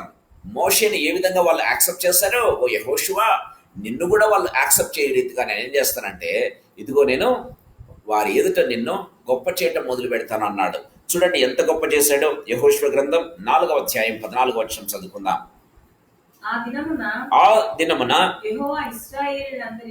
యెహోవా ఇశ్రాయేలీయులందరి ఎదుట యెహోషువను గొప్ప చేసెను గనుక వారు మోషేను గౌరవించినట్లు అతని బ్రతుకు దినములన్నిటను అతన్ని గౌరవపరిచిరి. Praise be to God. దేవుని నామానికి మహిమ కలుగును గాక. మోషేని ఎంత గౌరవించారో యెహోషువను కూడా అంతే గౌరవించారంట. అతని బ్రతుకు దినములన్నిటను బైబిల్లో వ్రాయబడింది. అంత గౌరవం దేవుడు ఇవ్వటం ప్రారంభించాడు, అతన్ని గొప్ప చేయటం ప్రారంభించాడు. ప్రేమైన దేవుని బిడ్డలారా, దేవుని వాక్యం చాలా క్లియర్ గా మాట్లాడుతూ ఉన్నట్టుగా మనం చూస్తాం. అందుకే అతన్ని విడిపిస్తాను, నేనేం చేస్తానంటే అతన్ని గొప్ప చేస్తాను. శ్రమల్లో ఉన్నారా, శ్రమలో నుంచి నేను విడిపిస్తాను. బంధకాల్లో ఉన్నారా, బంధకాల్లో నుంచి విడిపిస్తాను.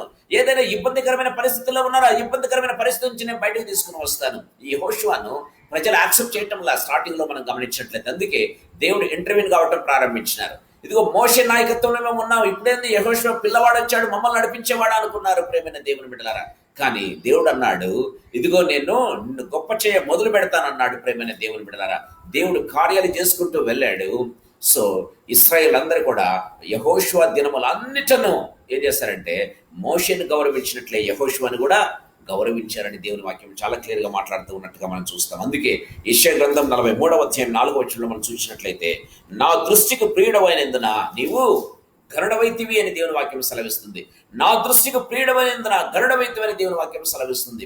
ప్రేమ వాళ్ళరా, దేవుని దృష్టికి మనం ఏ విధంగా ఉండాలంటే ప్రియంగా ఉండాలి. ప్రేమైన దేవుడు మనల్ని గణపరిచేటటువంటి దేవుడు. అతన్ని విడిపించేదను, నేను గొప్ప చేసేదను అని దేవుని వాక్యం చాలా క్లియర్ గా మనతో మాట్లాడుతూ ఉన్నట్టుగా మనం చూస్తాం. ప్రేమైన దేవుని బిడ్డలారా, దేవుని వాక్యం చాలా క్లియర్ గా మనతో మాట్లాడుతూ ఉంది. 4వ ఆత్మీయ తలుపు నేను మీ దగ్గరకు తీసుకుని రావాలని ఆశపడుతూ ఉన్నాను. దీర్ఘాయువు చేత అతన్ని తృప్తిపరచేదను. దేవుని వాక్యం సెలవిస్తుంది. ప్రేమైన దేవుని బిడ్డలారా, దీర్ఘాయువు చేతనే అతన్ని తృప్తిపరచేదను. మీరు కింద ఫుట్ నోట్లో మీరు గమనించినట్లయితే, దినములు పొడిగించుట చేత అని బైబిల్లో వ్రాయబడి ఉంటుంది కదండి. దినములు పొడిగించుట చేత అతను నేను తృప్తిపరుస్తాను అని దేవుని వాక్యము మాట్లాడుతూ ఉన్నట్టుగా మనం చూస్తాం. దేవుడు ఏం చేస్తాడంటే, ప్రియమైన వాళ్ళరా, దావీదు అంటాడు తన యొక్క 139వ కీర్తనలో మనం గమనించినట్లయితే, దేవా దినములలో ఒకటైనను కాకమునుపే నా దినములన్నీయు నీ గ్రంథములో లిఖితములాయని బైబిల్లో వ్రాయబడింది కదండి. నీ గ్రంథములో లిఖితములాయను. ఒక దినాల్లో ఒకటి కూడా కాకమునుపే అంటే ఇంకా పుట్టకమునిపే మనం ఎన్ని దినాలు బ్రతుకుతామో, ఎన్ని సంవత్సరాలు బ్రతుకుతామో, ఎన్ని నెలలు బ్రతుకుతామో దేవుని గ్రంథంలో లిఖితమైందంట ప్రేమైన దేవుని ఉంటారు. కానీ దేవుడు ఏం చేస్తాడంటే కొన్నిసార్లు దాన్ని ఎక్స్టెండ్ చేయడం ప్రారంభిస్తాడంట. మనకు తెలుసు హిజ్కియా విషయంలో కదా. హిజ్కియా విషయంలో దేవుడు ఏం చేశాడు, కృప చూపించి 15 సంవత్సరాలు ఏం చేశాడు, అతని యొక్క ఆయుష్ను పెంచినట్టుగా మనం చూస్తూ ఉన్నాం కదండి. యెషయా గ్రంథంలో మనం చూస్తాం కదా, దినవృత్తాంతముల గ్రంథంలో, రాజుల గ్రంథంలో మనం చూసినట్లయితే దేవుని వాక్యం సెలవిస్తుంది, హిజ్కియా యొక్క ఆయుష్ 15 సంవత్సరాలు దేవుడు పొడిగించినట్టుగా మనం చూస్తూ ఉన్నాం ప్రేమైన దేవుని బిడ్డలారా. సో దేవుడు మనకు దీర్ఘాయుష్ను ఇచ్చేటటువంటి దేవుడు అని దేవుని వాక్యము చాలా క్లియర్ గా మనతో మాట్లాడుతూ ఉన్నట్టుగా మనం చూస్తాం. సో ఈ దీర్ఘాయువు రావాలంటే మనం ఏమి చేయాలి ప్రేమైన దేవుని బిడ్డలారా? దేవుని వాక్యంలో మనం గమనించినట్లయితే దేవుని వాక్యం సెలవిస్తుంది. సామెతల గ్రంథం 10వ అధ్యాయం 27వ వచనం చదువుకుందాం. సామెతల గ్రంథం 10వ అధ్యాయం 27వ వచనం. యెహోవా యందు భయభక్తులు కలిగియుట దీర్ఘాయువునకు కారణం అంట. ప్రియమైన వాళ్ళరా, ఎవరైతే యెహోవా యందు భయభక్తులు కలిగి ఉంటారో వారికి దీర్ఘాయువుని దేవుడు ఇవ్వటం ప్రారంభిస్తాడు. దేవుని వాక్యం చాలా క్లియర్ గా మాట్లాడుతూ ఉన్నట్టుగా మనం చూస్తాం. ప్రియమైన వాళ్ళరా, యెహోవా యందు భయభక్తులు కలిగి ఉంటే దీర్ఘాయువుకు కారణమని వ్రాయబడినట్టుగా మనం చూస్తూ ఉన్నాం. రెండవదిగా మనం చూసినట్లయితే ప్రియమైన వాళ్ళరా, చూడండి సామెతల గ్రంథం 3వ అధ్యాయం 1-2 వచనాలు మనం చదువుకుందాం. సామెతల గ్రంథం 3వ అధ్యాయం 1-2 వచనాలు. నా కుమారుడా, నా ఉపదేశమును మరవకము, నా ఆజ్ఞలను నా ఉపదేశమును హృదయపూర్వకంగా నీవు గైకొనుము. అవి దీర్ఘాయువును సుఖజీవంతో కూడిన గడిచిన సంవత్సరములను. ప్రేమ వల్ల మనం గమనించినట్లయితే దేవుని వాక్యం సెలవుస్తుంది. దేవుని యొక్క ఉపదేశం ఎవరైతే అంగీకరిస్తారో, దేవుని యొక్క ఉపదేశానికి ఎవరైతే లోబడతారో, దేవుని మాటలు ఎవరైతే వింటారో వారికి దేవుడు ఏం చేస్తాడంట? దీర్ఘాయువు కలగజేస్తాడంట. మొట్టమొదటిగా చూస్తున్నాం, యెహోవా యందు భయభక్తులు కలిగి ఉంటే అది దీర్ఘాయువుకు కారణం అంట. ప్రేమ వాళ్ళ రెండవదిగా చూసినట్లయితే దేవుని యొక్క ఉపదేశాన్ని ఎవరైతే వింటారో, దేవుని యొక్క ఉపదేశాన్ని ఎవరైతే అంగీకరిస్తారో వారికి దేవుడు ఏం చేస్తాడు? దీర్ఘాయువు ఇచ్చేటువంటిది. 16వ వచనం చదువుకుందాం. అదే అధ్యాయం 16వ వచనం చదువుకుందాం. దాని కుడి చేతిలో దీర్ఘాయువును, దాని ఎడమ చేతిలో ధన ఘనతలను ఉన్నట్టుగా మనం చూస్తూ ఉన్నాం. ఎవరు? దేవుని యొక్క ఉపదేశం ఎవరైతే వింటారో. ప్రేమైన దేవులారా, దేవుని ఉపదేశం యొక్క కుడి చేతిలో ఏమున్నాయంటే దేవుని వాక్యం అన్నమాట. దేవుని ఉపదేశం అంటే ఏంటి? దేవుని వాక్యము. ప్రేమైన దేవుని పిల్లరా, కుడి చేతిలో ఏమున్నాయి? దీర్ఘాయువు ఉందంట. ఎడమ చేతిలో ఏమున్నాయి? ధన ఘనతలు ఉన్నాయంట. ప్రేమైన వాళ్ళరా, అందుకే సొలొమోను రాజుకు దేవుడు ఏం చేశాడు తెలుసా? దీర్ఘాయువు ఇచ్చాడు. ప్రేమ వాళ్ళరా, సొలొమోను గురించి మనం చూస్తూ ఉన్నాం. అతడు నిండు వృద్ధుడై చనిపోయినట్టుగా మనం చూస్తూ ఉన్నాం. ప్రేమైన దేవుని బిడ్డలారా, మధ్యలో చనిపోలేదు. ప్రేమైన వాళ్ళరా, నిండు మంచి వయసులో ప్రేమైన దేవుని బిడ్డలారా చనిపోయినట్టుగా మనం చూస్తున్నాం. సొలొమోనుకి ఇచ్చినటువంటి జ్ఞానం అంతా ఇంత కాదు. దేవుని జ్ఞానాన్ని అడిగాడు. ప్రేమైన దేవుని బిడ్డలారా, సో ఘనతనిచ్చాడు, దీర్ఘాయువునిచ్చాడు, ధన ఘనతలు కూడా ఈ యొక్క సొలొమోనుకు దేవుడు ఇచ్చినట్టుగా మనం చూస్తూ ఉన్నాం. ప్రేమైన దేవుని బిడ్డలారా, మూడవదిగా మనం గమనించినట్లయితే సామెతల గ్రంథం 9వ అధ్యాయం 11వ వచనం ఒకసారి చదువుకుందాం. సామెతల గ్రంథం 9వ అధ్యాయం 11వ వచనం. నా వలన నీకు దీర్ఘాయువు కలుగును, నీవు జీవించు సంవత్సరములు అధికములగును. ఎవరిని గురించి మాట్లాడుతూ తెలుసా? జ్ఞానం మాట్లాడుతూ ఉంది. ప్రేమైన దేవుని బిడ్డలారా, సో నా వలన ఏమవుతుందంటే నీకు దీర్ఘాయువు కలుగును, నీవు జీవించు సంవత్సరములు అధికములగును. ప్రేమైన దేవుని బిడ్డలారా, జ్ఞానం మాట్లాడుతూ ఉన్నట్టుగా మనం చూస్తాం. అంటే జ్ఞానం అంటే ఎవరండి? దేవుడే జ్ఞానం. ప్రేమైన దేవుని బిడ్డలారా, దేవుణ్ణి ఎవరైతే ఆశ్రయిస్తారో, దేవుని జ్ఞానాన్ని ఎవరైతే కలిగి ఉంటారో, ప్రేమైన దేవుని బిడ్డలారా, దేవుడు ఆయుష్ను పెంచేటటువంటి దేవుడు. దేవుని వాక్యం చాలా క్లియర్ గా మాట్లాడుతూ ఉన్నట్టుగా మనం చూస్తాం. ప్రేమైన దేవుని బిడ్డలారా, నాలుగవదిగా మనం చూసినట్లయితే ఎఫెసీయులకు రాసినటువంటి పత్రిక 6వ అధ్యాయం 2-3 వచనాలు చదువుకుందాం. ఎఫెసీయులకు రాసిన పత్రిక 6వ అధ్యాయం 2-3 వచనాలు. నీకు మేలు కలుగునట్లు నీ తల్లిని తండ్రిని సన్మానింపుము, అప్పుడు నీవు భూమి మీద దీర్ఘాయుష్మంతుడు వగదువు. ఇది వాగ్దానముతో కూడిన ఆజ్ఞలలో మొదటిది. దేవుని వాక్యం సెలవిస్తుంది. వాగ్దానముతో కూడిన ఆజ్ఞల్లో మొదటిది. నీకు దీర్ఘాయువు కలగాలంటే ఏం చేయాలంట? నీ తల్లిని తండ్రిని సన్మానించుము, అప్పుడు నీకు భూమి మీద నీకు దీర్ఘాయుష్యు కలుగుతుంది. ఇది వాగ్దానములతో కూడినటువంటి ఆజ్ఞలలో ఇది మొదటిది అని దేవుని వాక్యం చాలా క్లియర్ గా మాట్లాడుతూ ఉన్నట్టుగా మనం చూస్తాం. ప్రియమైన దేవుని బిడ్డలారా, ఈ సాయంకాల సమయంలో దేవుడు మనతో మాట్లాడుతున్నాడు. దీర్ఘాయువు కలగాలంటే ఏంటి? 4 చెప్పాను. మొట్టమొదటిగా యెహోవా యందు భయభక్తులు కలిగి ఉంటాం. తర్వాత ఉపదేశాన్ని అంగీకరించడం, దేవుని యొక్క ఉపదేశాన్ని. మూడవదిగా చూసినట్లయితే దేవుని జ్ఞానాన్ని కోరుకోవటం. నాలుగవదిగా చూసినట్లయితే తల్లిదండ్రులను సన్మానించడం. ఎవరైతే చేస్తారో దేవుడు వారికి ఏం చేస్తాడంటే దీర్ఘాయువు చేత అతడికి నేనేం చేస్తానంటే దీర్ఘాయువు చేత నేను అతన్ని తృప్తిపరచెదను అని దేవుని వాక్యం సెలవిస్తుంది. మనం గమనించినట్లయితే అబ్రహామును గమనించినట్లయితే ప్రేమైన దేవుని బిడ్డలారా, అబ్రహాము దేవుని యందు భయభక్తులు కలిగిన వాడిగా ఉంటున్నట్టుగా మనం చూస్తాం కదండి. మనం చూస్తాము రోమీయులకు రాసిన పత్రికలో మనం చూసినట్లయితే దేవుని యందు అబ్రహాము దేవుని నమ్మెను, అది అతనికి నీతిగా ఎంచబడినని చెప్తున్నట్టుగా మనం చూస్తాం. ప్రేమైన దేవుడారా, ఆ అబ్రహాముతో దేవుడు ఒక చక్కటి మాట మాట్లాడుతున్నాడు. చూడండి, ఆదికాండం 15వ అధ్యాయం 15వ వచనంలో మనం చూసినట్లయితే ఆదికాండం 15వ అధ్యాయం 15వ వచనం. ఆదికాండం 15వ అధ్యాయం 15వ వచనం. నీవు క్షేమముగా నీ పితరుల యొద్దకు పోయెదవు, మంచి వృద్ధాప్యమందు పాతి పెట్టబడదు కదా. దేవుని వాక్యం సెలవిస్తుంది ప్రియమైన దేవుని బిడ్డలారా, ఓ అబ్రహామా, నీవు నీ వృద్ధాప్యంలో మంచి వృద్ధాప్యమందు నువ్వు పాతి పెట్టబడతావు అంటే అంతకాలం నువ్వు జీవిస్తావు అబ్రహాం అని చెప్పినట్టుగా మనం చూస్తాం. తర్వాత మనం చూస్తాం అబ్రహాము మంచి వృద్ధాప్యంలో చనిపోయినట్టుగా మనం చూస్తాం. ప్రియమైన దేవుని బిడ్డలారా, దేవుని వాక్యము చాలా క్లియర్గా మాట్లాడుతున్నట్టుగా మనం చూస్తాం. ప్రేమ వాళ్ళరా, అంటే మంచి వృద్ధాప్యం దాదాపు మనం గమనించినట్లయితే అబ్రహాము ప్రేమ వాళ్ళరా ఇస్సాకు పెద్దవాడైన తర్వాత, ఇస్సాకు పెళ్ళి అయిపోయిన తర్వాత ఆ యొక్క అబ్రహాము చనిపోయినట్టుగా మనం చూస్తూ ఉన్నాం. ప్రేమైన దేవుడు మంచి వృద్ధాప్యంలో చనిపోయినట్టుగా మనం చూస్తూ ఉన్నాం. చూడండి, దావీదు కూడా దేవుని యందు భయభక్తులు గలవాడు, దేవుణ్ణి ఆ హృదయానుసారుడుగా పిలువబడినటువంటి యొక్క దావీదుని మనం గమనించినట్లయితే చూడండి, మొదటి రాజుల గ్రంథం 1వ అధ్యాయం 1వ వచనం చదువుకుందాం. మొదటి రాజుల గ్రంథం 1వ అధ్యాయం 1వ వచనం. రాజైన దావీదు బహువృద్ధుడు కాగా చూడండి, మనం గమనించినట్లయితే రాజైన దావీదు బహువృద్ధుడు కాగా అని మనం చూస్తూ ఉన్నాం కదండి. చూడండి, 2వ అధ్యాయం 1వ వచనం చదువుకుందాం. 2వ అధ్యాయం 1వ వచనం. దావీదునకు మరణకాలం సమీపింపగా అతడు తన కుమారుడైన సొలొమోనునకు ప్రేమ వల్ల మనం గమనించి చూడండి ఏమంటున్నాడు.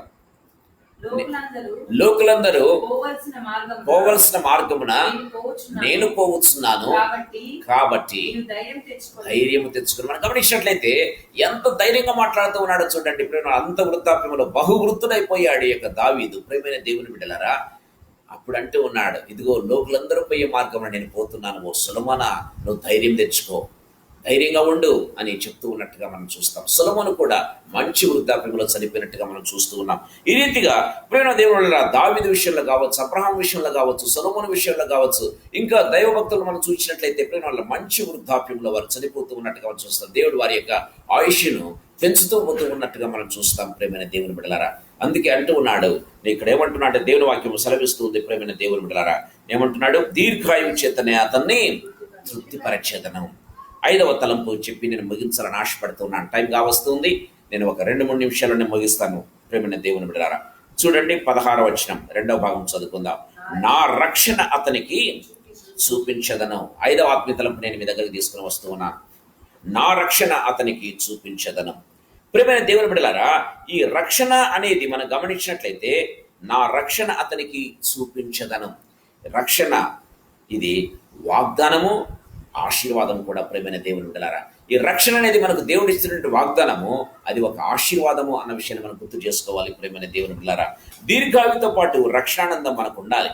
సో అతన్ని నేను దీర్ఘాయువు చేత తృప్తిపరిచేదని అంటూ ఉన్నాడు, నా రక్షణ తనకి నేను చూపించేదని అంటూ ఉన్నాడు. ప్రేమైన దేవుని బిడ్డలారా, రక్షణ లేక 100 సంవత్సరాలు జీవించిన కూడా వ్యర్థమే. ప్రేమైన దేవుని బిడ్డలారా, రక్షణ అనేది లేకుండా 100 సంవత్సరాలు జీవించినా కూడా వ్యర్థమే. ఎందుకంటే ఈ లోకంలోనే అతడు 100 సంవత్సరాలు ఉంటాడు, తర్వాత నిత్యమైనటువంటి రాజ్యంలో అతడి స్థానం ఉండదు. ప్రేమైన దేవుని బిడ్డలారా, దేవుని వాక్యం సెలవిస్తూ ఉంది. అంటే దీర్ఘాయువుతో పాటు మనకేముండాలి, రక్షణ చాలా ఇంపార్టెంట్. ప్రేమైన దేవుని బిడ్డలారా, సో ఆ రక్షణ అనేది లేకపోతే మనం జీవించిన సంవత్సరాలు వ్యర్థము అనే విషయాన్ని మనం గుర్తు చేసుకోవాలి. మనం గమనించినట్లయితే ప్రేమ వాళ్ళారా, ఆ రక్షణ ఎవరో కాదు. రక్షణ అంటే చాలాసార్లు మనం అనుకుంటాం, ఏందో అనుకుంటుంటారు ప్రేమ. ఈ రక్షణ మాకు సంబంధించింది కాదు అని కొన్ని సంఘాలు అయితే అనుకుంటూ ఉంటాయి. కాదు ప్రేమ వాళ్ళారా, ఈ రక్షణ కేవలం రక్షణ సంఘానికి సంబంధించినవి, లేకపోతే ఒక రకమైన చర్చికి సంబంధించినవే, ఒక గ్రూప్కు సంబంధించినవి అనుకుంటూ ఉంటారు. కాదు, ఈ రక్షణ ప్రతి క్రైస్తవునికి సంబంధించింది. ప్రేమైన దేవుళ్ళారా, ప్రతి క్రీస్తు బిడ్డకు సంబంధించిందండి ఈ యొక్క రక్షణ. ఒక విధంగా చెప్పాలంటే రక్షణ అంటేనే క్రీస్తు, రక్షణ అంటేనే క్రీస్తు. ప్రియమైన దేవుని బిడ్డలారా, బైబిల్లో మనం చూసినట్లయితే, బైబిల్లో మనం చూస్తూ ఉన్నాం కదా, యేసు అనే పదానికి అర్థం ఏంటి, రక్షకుడు అనే అర్థం కదా.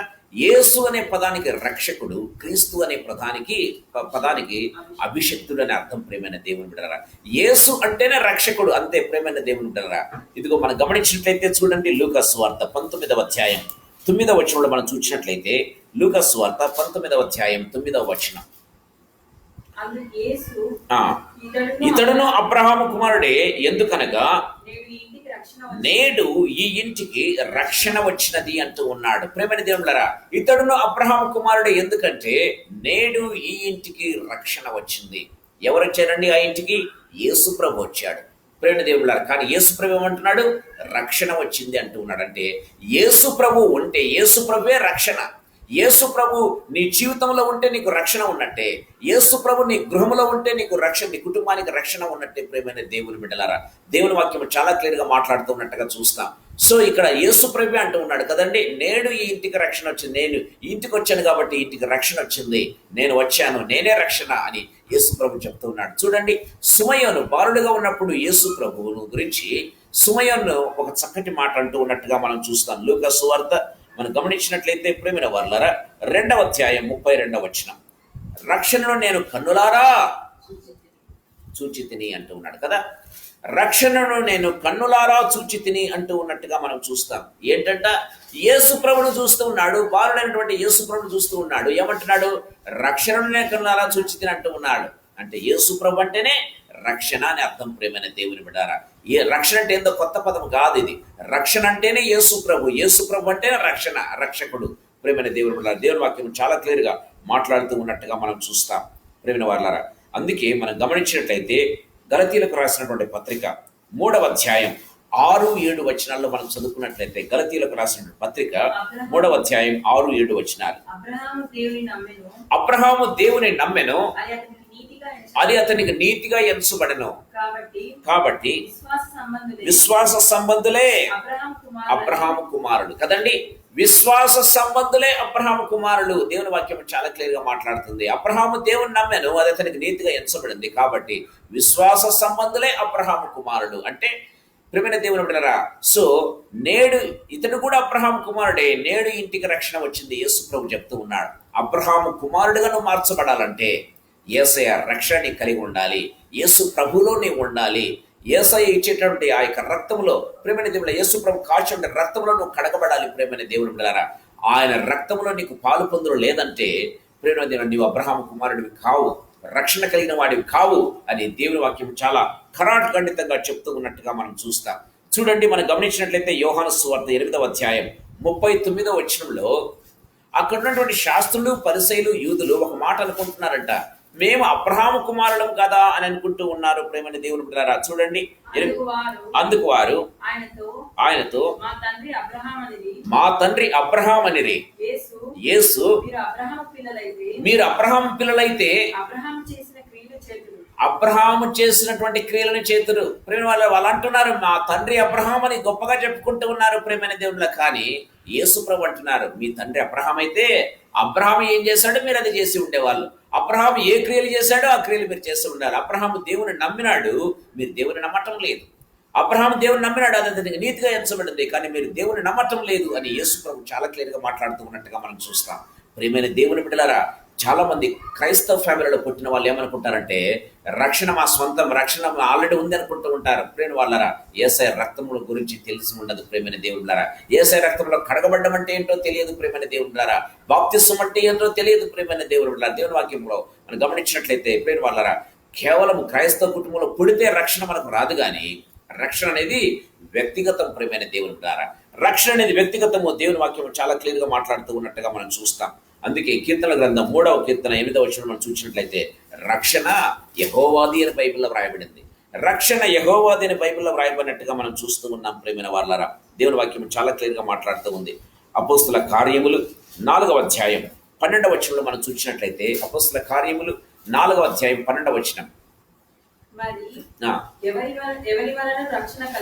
ఎవరి వలన రక్షణ కలగదు, ఈ నామమునే మనం రక్షణ పొందవలను గాని ఆకాశం క్రింద మనుషుల్లో ఇవ్వబడిన ఏ మనుష్యుని వలన గాని ఏ నామం వలన గాని రక్షణ పొందలేము. పోయిన వాళ్ళరా, రక్షణ పొందాలంటే కేవలం యేసుప్రభు. అందుకే నేనే మార్గము అన్నాడు యేసుప్రభు. పరలోకానికి వెళ్ళాలంటే నేనే మార్గము. ప్రియమైన దేవుని బిడ్డలారా, యేసు ప్రభుని ఎవరైతే అంగీకరిస్తారో వారు మాత్రమే, యేసు ప్రభువే రక్షణ మార్గం. ప్రియమైన దేవుని బిడ్డలారా, పైన ఆ ఆకాశం క్రింద మరి ఏ నామం వలన కానీ, ఏ నామంగా కావచ్చు, ఏ దేవత కావచ్చు, ఏ దేవుడు కావచ్చు, రక్షణ లేదు. ప్రియమైన దేవుని బిడ్డలారా, వాళ్ళు దేవుళ్ళమని చెప్పుకున్నటువంటి వాళ్ళే తప్పితే దేవుళ్ళు కాదు. దేవుని వాక్యం చాలా క్లియర్గా మాట్లాడుతూ ఉంది. ఆకాశం క్రింద ఉన్న మరి ఏ నామం వలన కూడా రక్షణ కలదు, కానీ కేవలము యేసు వలనే రక్షణ కలుగుతుంది అని, ఈ నామం వలన రక్షణ కలుగుతుంది. చూడండి అపోస్తుల కార్యములు 16వ అధ్యాయం 31వ వచనం చదువుకుందాం. అపోస్తుల కార్యములు 16వ అధ్యాయం 31వ వచనం.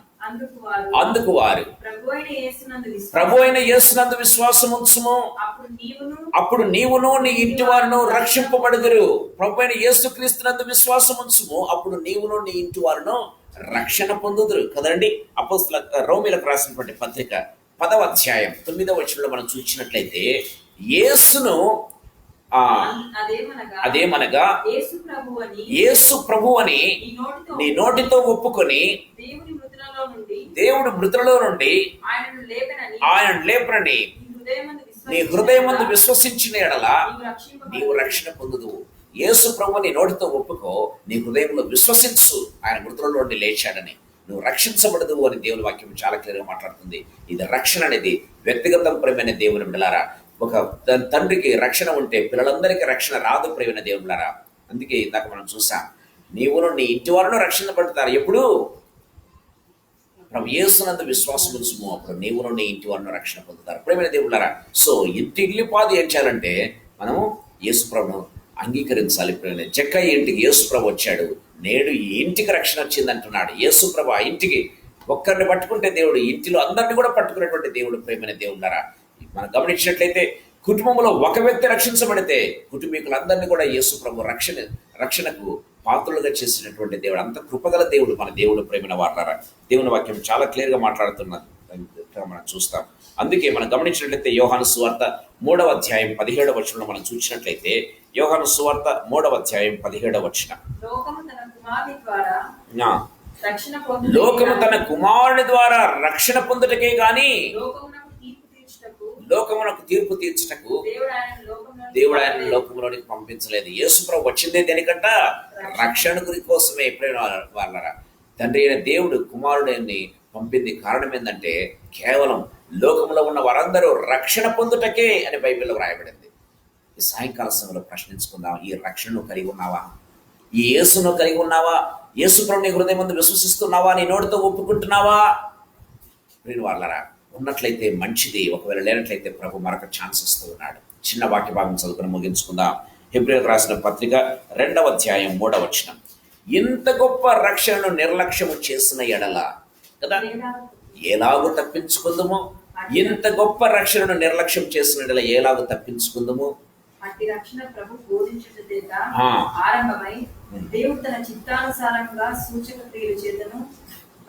దేవుని వాక్యం సెలవిస్తున్నట్టుగా చూస్తాం. ఇంత గొప్ప రక్షణను నిర్లక్ష్యం చేసినట్లా మనం ఎలాగో తప్పించుకుందాం. దేవుడిచ్చిన రక్షణను నిర్లక్ష్యం చేద్దామా? నిర్లక్ష్యం చేసినట్లయితే ఇంక మనం బ్రతికి ఉండవు పెడతాం ప్రేమైన దేవుడు. నువ్వు ఎన్ని సంవత్సరాలు జీవించినా కూడా రక్షణ అనేది నీ జీవితంలో లేకపోతే ఆ బ్రతికిన సంవత్సరాలని కూడా వ్యర్థం ప్రేమైన దేవుళ్ళ. పరలోక రాజ్యంలో దేనికి అవి పనికిరావు. దేవుని వాక్యం సెలవిస్తుంది ప్రేమైన దేవుళ్ళ. ఈ సాయంకాల సమయంలో మీ దగ్గరికి 5 ఆత్మీయ తలంపులు నేను తీసుకుని వచ్చాను. 15, 16 వచనాలు మరొకసారి చదువుకుందాం. అతడు నాకు మొర్ర పెట్టగా నేను అతనికి ఉత్తరం ఇచ్చేదను. మొట్టమొదటి తలంపు ప్రేమైన దేవుని బిడ్డలారా. రెండవదిగా మనం చూసినట్లయితే శ్రమలో నేను అతనికి తోడే ఉండేదను. శ్రమ బయట కాదు, శ్రమలో ఉన్నప్పుడు దేవుడు మనకు తోడుగా ఉండేటువంటి దేవుడు. శత్రుకు మేషక అభ్యర్థనగోలు అగ్నిలో ఉన్నప్పుడు దేవుడు వాళ్ళకి తోడుగా ఉన్నట్టుగా మనం చూస్తూ ఉన్నాం. మూడవదిగా చూసినట్లయితే అతన్ని విడిపించి అతన్ని గొప్ప చేసేదను. దేవుడు మనల్ని విడిపించేటటువంటి దేవుడు, గొప్ప చేసేటటువంటి దేవుడు ప్రేమైన వాళ్ళారా. మనం దేవుడిని ఘనపరిచే కొద్దీ దేవుడు మనల్ని ఘనపరిచేటటువంటి దేవుడు ప్రేమైన దేవుని బిడ్డలారా. అందుకే సమూయేలు 2వ గ్రంథం 22వ అధ్యాయంలో మనం చూసినట్లయితే నన్ను ఘనపరచువాలని నేను ఘనపరుస్తాను అని దేవుని వాక్యం చాలా క్లియర్గా మాట్లాడుతూ ఉన్నట్టుగా మనం చూస్తాం. 4వదిగా చూసినట్లయితే దీర్ఘాయువు చేత అతన్ని తృప్తిపరచేదను. దీర్ఘాయువు దేవుడు ఏం చేస్తాడంటే తన పిల్లలకు దీర్ఘాయువుని వాళ్ళని దేవుడు ఆశపడుతూ ఉన్నాడు ప్రేమైన దేవుని బిడ్డలారా. ఆ దీర్ఘాయు పొందుటకు 4 సూత్రాలు నేను మీకు చెప్పాను ప్రేమైన దేవుని బిడ్డలారా. దేవునికి లోబడి ఉండటం, ఇంకా మనం గమనించినట్లయితే దేవుని యందు భయభక్తులు కలిగి ఉండటం ఒకటి. రెండవదిగా మనం గమనించినట్లయితే 4 సూత్రాలు మీకు చెప్పాను. యెహోవా యందు భయభక్తులు కలిగి ఉండటం, ఉపదేశాన్ని అంగీకరించడం, దేవుని యొక్క జ్ఞానాన్ని కలిగి ఉండటం. 4వదిగా మనం చూసినట్లయితే తల్లిదండ్రులను సన్మానించడం. ఎవరైతే కలిగి ఉంటారో వాళ్ళు నిజంగా దేవుడు దీర్ఘాయువు చేత తృప్తిపరిచేటువంటి దేవుడు. అనేక ఎగ్జాంపుల్స్ మనం చూసాం. ఐదవదిగా మనం చూసినట్లయితే నా రక్షణ అతనికి చూపించదు. దేవుడు వదిలిపెట్టే దేవుడు కాదు ప్రేమ దేవులారా. రక్షణ మనం రుచి చూడాలని దేవుడు ఆశపడుతున్నాడు. అందుకే ఈ సాయంకాల సమయంలో రుచి చూచి ఎరిగితేనే యెహోవా ఉత్తముడని నువ్వు చెప్పగలవా? ఈ యొక్క రక్షణ నువ్వు రుచి చూచావా ప్రేమైన దేవుని బిడ్డలారా? ఈ రక్షణ నువ్వు రుచి చూడకపోతే ప్రభు మరొక సమయాన్ని ఇస్తున్నాడు. ప్రేమ వాళ్ళరా, నువ్వు అనుకోవచ్చు నాకు టైం దండిగుందిలే, నేను మళ్ళా రక్షణ పొందుతాలే అని నువ్వు అనుకోవచ్చు. ప్రేమైన దేవుని బిడ్డలారా, నువ్వు రక్షణ ఎప్పుడైనా పొందవచ్చు, ఇబ్బంది లేదు. కానీ నీ యొక్క టైము నీ చేతుల్లో లేదు. ఎప్పుడు మరణిస్తామో తెలియదు కదా. సడన్ గా మనం వింటూ ఉన్నాం కదా, ఎన్నో వార్తలు వింటూ ఉన్నాం ప్రేమైన దేవుని బిడ్డలారా. వయస్సుతో పరిమితం లేదు మరణానికి ప్రేమైన దేవుని బిడ్డలారా. వయసుతో సంబంధం లేదు, మన స్టేటస్తో సంబంధం లేదు, మన డిసిగ్నేషన్తో సంబంధం లేదు. మరణం ఎవరికైనా ఎప్పుడైనా ఎక్కడైనా ఏ విధంగానైనా రావచ్చు ప్రేమైన దేవుని బిడ్డలారా. ఆ మరణం నీ చేతుల్లో ఉంటే ఒకవేళ రక్షణ నువ్వు మరణించే ముందు నేను పొందొచ్చు అనుకోవచ్చు. నీకు చెప్పి రాదు మరణం ప్రేమైన దేవుని బిడ్డలారా. ఈ సాయంకాల సమయం ప్రభుతో మాట్లాడుతుండగా ఒకవేళ ఇంకా ఎవరైనా రక్షణ పొందకుండా ఉంటే ప్రభు మాట్లాడుతున్నాడు. రక్షణ పొందాలి ప్రేమైన దేవుని బిడ్డలారా. దేవునికి భయపడాలి, లోబడాలి, రక్షణ పొందాలి ప్రేమైన దేవులారా. రక్షణ పొందిన తర్వాత మనం చనిపోయినా పర్వాలేదు, కానీ ప్రభుత్వం మనము సదాకాలం ఆయనతో మనం ఉంటాం ప్రేమైన దేవులారా. సదాకాలం మనం ప్రభుత్వం ఉంటాం. ప్రభు మనతో మాట్లాడుతూ ఉండగా తల్లు వంచుకుందాం, ప్రార్థన చేసుకుందాం ప్రేమైన వాళ్ళరా. ఇంత గొప్ప రక్షణ నిర్లక్ష్యం చేసిన మనము ఎలాగో తప్పించుకుందామో దేవుని వాక్యం సెలవిస్తుంది. కాబట్టి రక్షణ నిర్లక్ష్యం చేయవద్దు. ఆల్రెడీ రక్షణ పొందేవా? మరొక్కసారి రక్షణానందాన్ని నాకు మరలా నూతనంగా పుట్టించు ప్రభు అని దావీదు ఏ విధంగా అడిగాడో ఆ రక్షణానందాన్ని మరలా పుట్టించమని అడుగుదాం ప్రియమైన దేవుని బిడ్డలారా. Let us be revived. రక్షణ పొందిన వాళ్ళు మరొకసారి లెట్ us be revived ప్రియమైన దేవుని బిడ్డలారా. మరొకసారి రివైవ్ అవుదాం, రిఫ్రెష్ అవుదాం ప్రియమైన దేవుని బిడ్డలారా. రక్షణ లేనటువంటి వారికి ఇది తగిన సమయం. ఇదే మిక్కిలి అనుకూల సమయం. ఇదే రక్షణ దినం, ఇదే రక్షణ దినం, ఇదే మిక్కిలి అనుకూల సమయం ప్రభు చెప్తూ ఉండగా, ఈ సమయం తర్వాత ఒకవేళ మనకు సమయం రాదేమో ప్రియమైన దేవుళ్ళ ప్రభు మనతో మాట్లాడుతుండగా మన జీవితాలు ప్రభువుకు సమర్పించుకుందాం. ప్రభు మనతో మాట్లాడుతూ ఉండగా ఆ మహోన్నతిని చాటుకు మనం వద్దాం, ఆ మహోన్నతిని దాపుకు మనం వద్దాం. మహోన్నతిని చాటును నివసించువాడే సర్వశక్తి నీడను విశ్రమించువాడు. తలలు వంచి ప్రార్థన చేసుకుందాం. జీవము గల తండ్రి యేసుక్రీస్తు ప్రభువా, మీ పాదములకు మ్రొక్కుతూ మీ పాదములకు కృతజ్ఞతాస్తుతులు స్తోత్రాలు చెల్లిస్తున్నాను ప్రభు. ఈ సాయంకాల సమయంలో మీరు మాకు ఇచ్చినటువంటి ప్రశస్తమైన సమయాన్ని బట్టి మీకు స్తోత్రాలు చెల్లిస్తున్నాం ప్రభువా. లార్డ్ జీసస్, ఇంతవరకు తండ్రి మీరు మమ్మల్ని కాచి కాపాడి భద్రపరిచారు తండ్రి, మీకు స్తోత్రాలు చెల్లిస్తూ ఉన్నాం తండ్రి. నా దేవన ప్రభు యొక్క 91వ కీర్తన నా దేవన ప్రభు దాదాపు తండ్రి 12 రోజుల క్రితం మేము ప్రారంభించాం ప్రభువా. ఇది 12వ దినం యేసు ప్రభువనైనా మేము ప్రతి దినము కూడా తండ్రి మీ వాక్యాన్ని ధ్యానించడానికి మీరు ఇచ్చినటువంటి కృపనంతటిని బట్టి మీకు స్తోత్రాలు చెల్లిస్తూ ఉన్నాం. Thank you, we praise you my master God. మీరు ఇచ్చినటువంటి సమయాన్ని బట్టి, మీరు ఇచ్చినటువంటి వాక్యాన్ని బట్టి మీకు స్తోత్రాలు చెల్లిస్తున్నాం. దినదినము మమ్మల్ని మీ యొక్క రూపులోనికి, మీ యొక్క స్వరూపంలోకి మారుస్తున్న విధానం అంతటిని బట్టి మీకు స్తోత్రాలు యేసు ప్రభువా. ఆదాము హవ్వలను మీ యొక్క స్వరూపమందు మీ పోలికలు చేశారు యేసు ప్రభువా. ఆదాము హవ్వల ఆ స్వరూపాన్ని పోలికలు పోగొట్టుకున్నారు కనుక యేసులో మమ్మల్ని మరొకసారి మీ యొక్క స్వరూపంలోకి, మీ యొక్క పోలికలోకి మమ్మల్ని మార్చాలని మీరు ఆశపడుతూ ఉన్నందుకు, ఆరాటపడుతూ ఉన్నందుకు స్తోత్రాలు చెల్లిస్తున్నాం. మాకు యేసయ్యా మీ యొక్క తండ్రి ప్రభ వెలుగులో, మీ యొక్క కృపలో యేసు ప్రభ, మీ యొక్క పోలికలోనికి ప్రభ, మీ యొక్క స్వరూపంలోకి మేము దినదినము వచ్చటకు మీకు అధికమైన కృప ప్రసాదించండి. మీ వాక్యం ద్వారా మమ్మల్ని తృప్తిపరుస్తూ ఉన్నందుకు స్తోత్రాలు చెల్లిస్తున్నాం. ఇంతవరకు మీరు మాతో మాట్లాడిన విధానం అంతటిని బట్టి వందనాలు తండ్రి. 5 పాయింట్స్ మా మధ్యకు తీసుకుని వచ్చినాను, మీకు స్తోత్రాలు వందనాలు చెల్లిస్తున్నాం. నా దేవరైన చివరిగా నా రక్షణ అతనికి చూపించదని మీ వాక్యం సెలవిస్తుంది ప్రభువా. ఆ రక్షణ మేము నిర్లక్ష్యం చేయక, రక్షణ లేని వారందరూ ప్రతి ఒక్కరూ యేసయ్య రక్తములో తమ పాపములు ఒప్పుకొని కడగబడుదురు గాక in the name of Jesus. నా దేవనైనా మీ వాక్యములు సెలవిచ్చినట్లుగా మన పాపములు మనం ఒప్పుకున్న ఎడల నమ్మదగిన వాడును నీతిమంతుడు కనుక ఆయన ప్రతి పాపము నుండి మనల్ని పవిత్రులుగా చేస్తాడని మీ వాక్యం సెలవిస్తుంది ప్రభువా. మీకు స్తోత్రాలు చెల్లిస్తూ ఉన్నాం. లార్డ్ జీసస్, మేము ప్రతి పాపాన్ని మేము ఒప్పుకుంటున్నాం యేసు ప్రభువా. ఆల్రెడీ రక్షణ పొందిన వారం సైతం యేసయ్యా మరొకసారి రివైవ్ అవుటకు మీకు అధికమైన కృపను ప్రసాదించండి నాయన. మీకు స్తోత్రాలు వందనాలు చెల్లిస్తూ ఉన్నాం.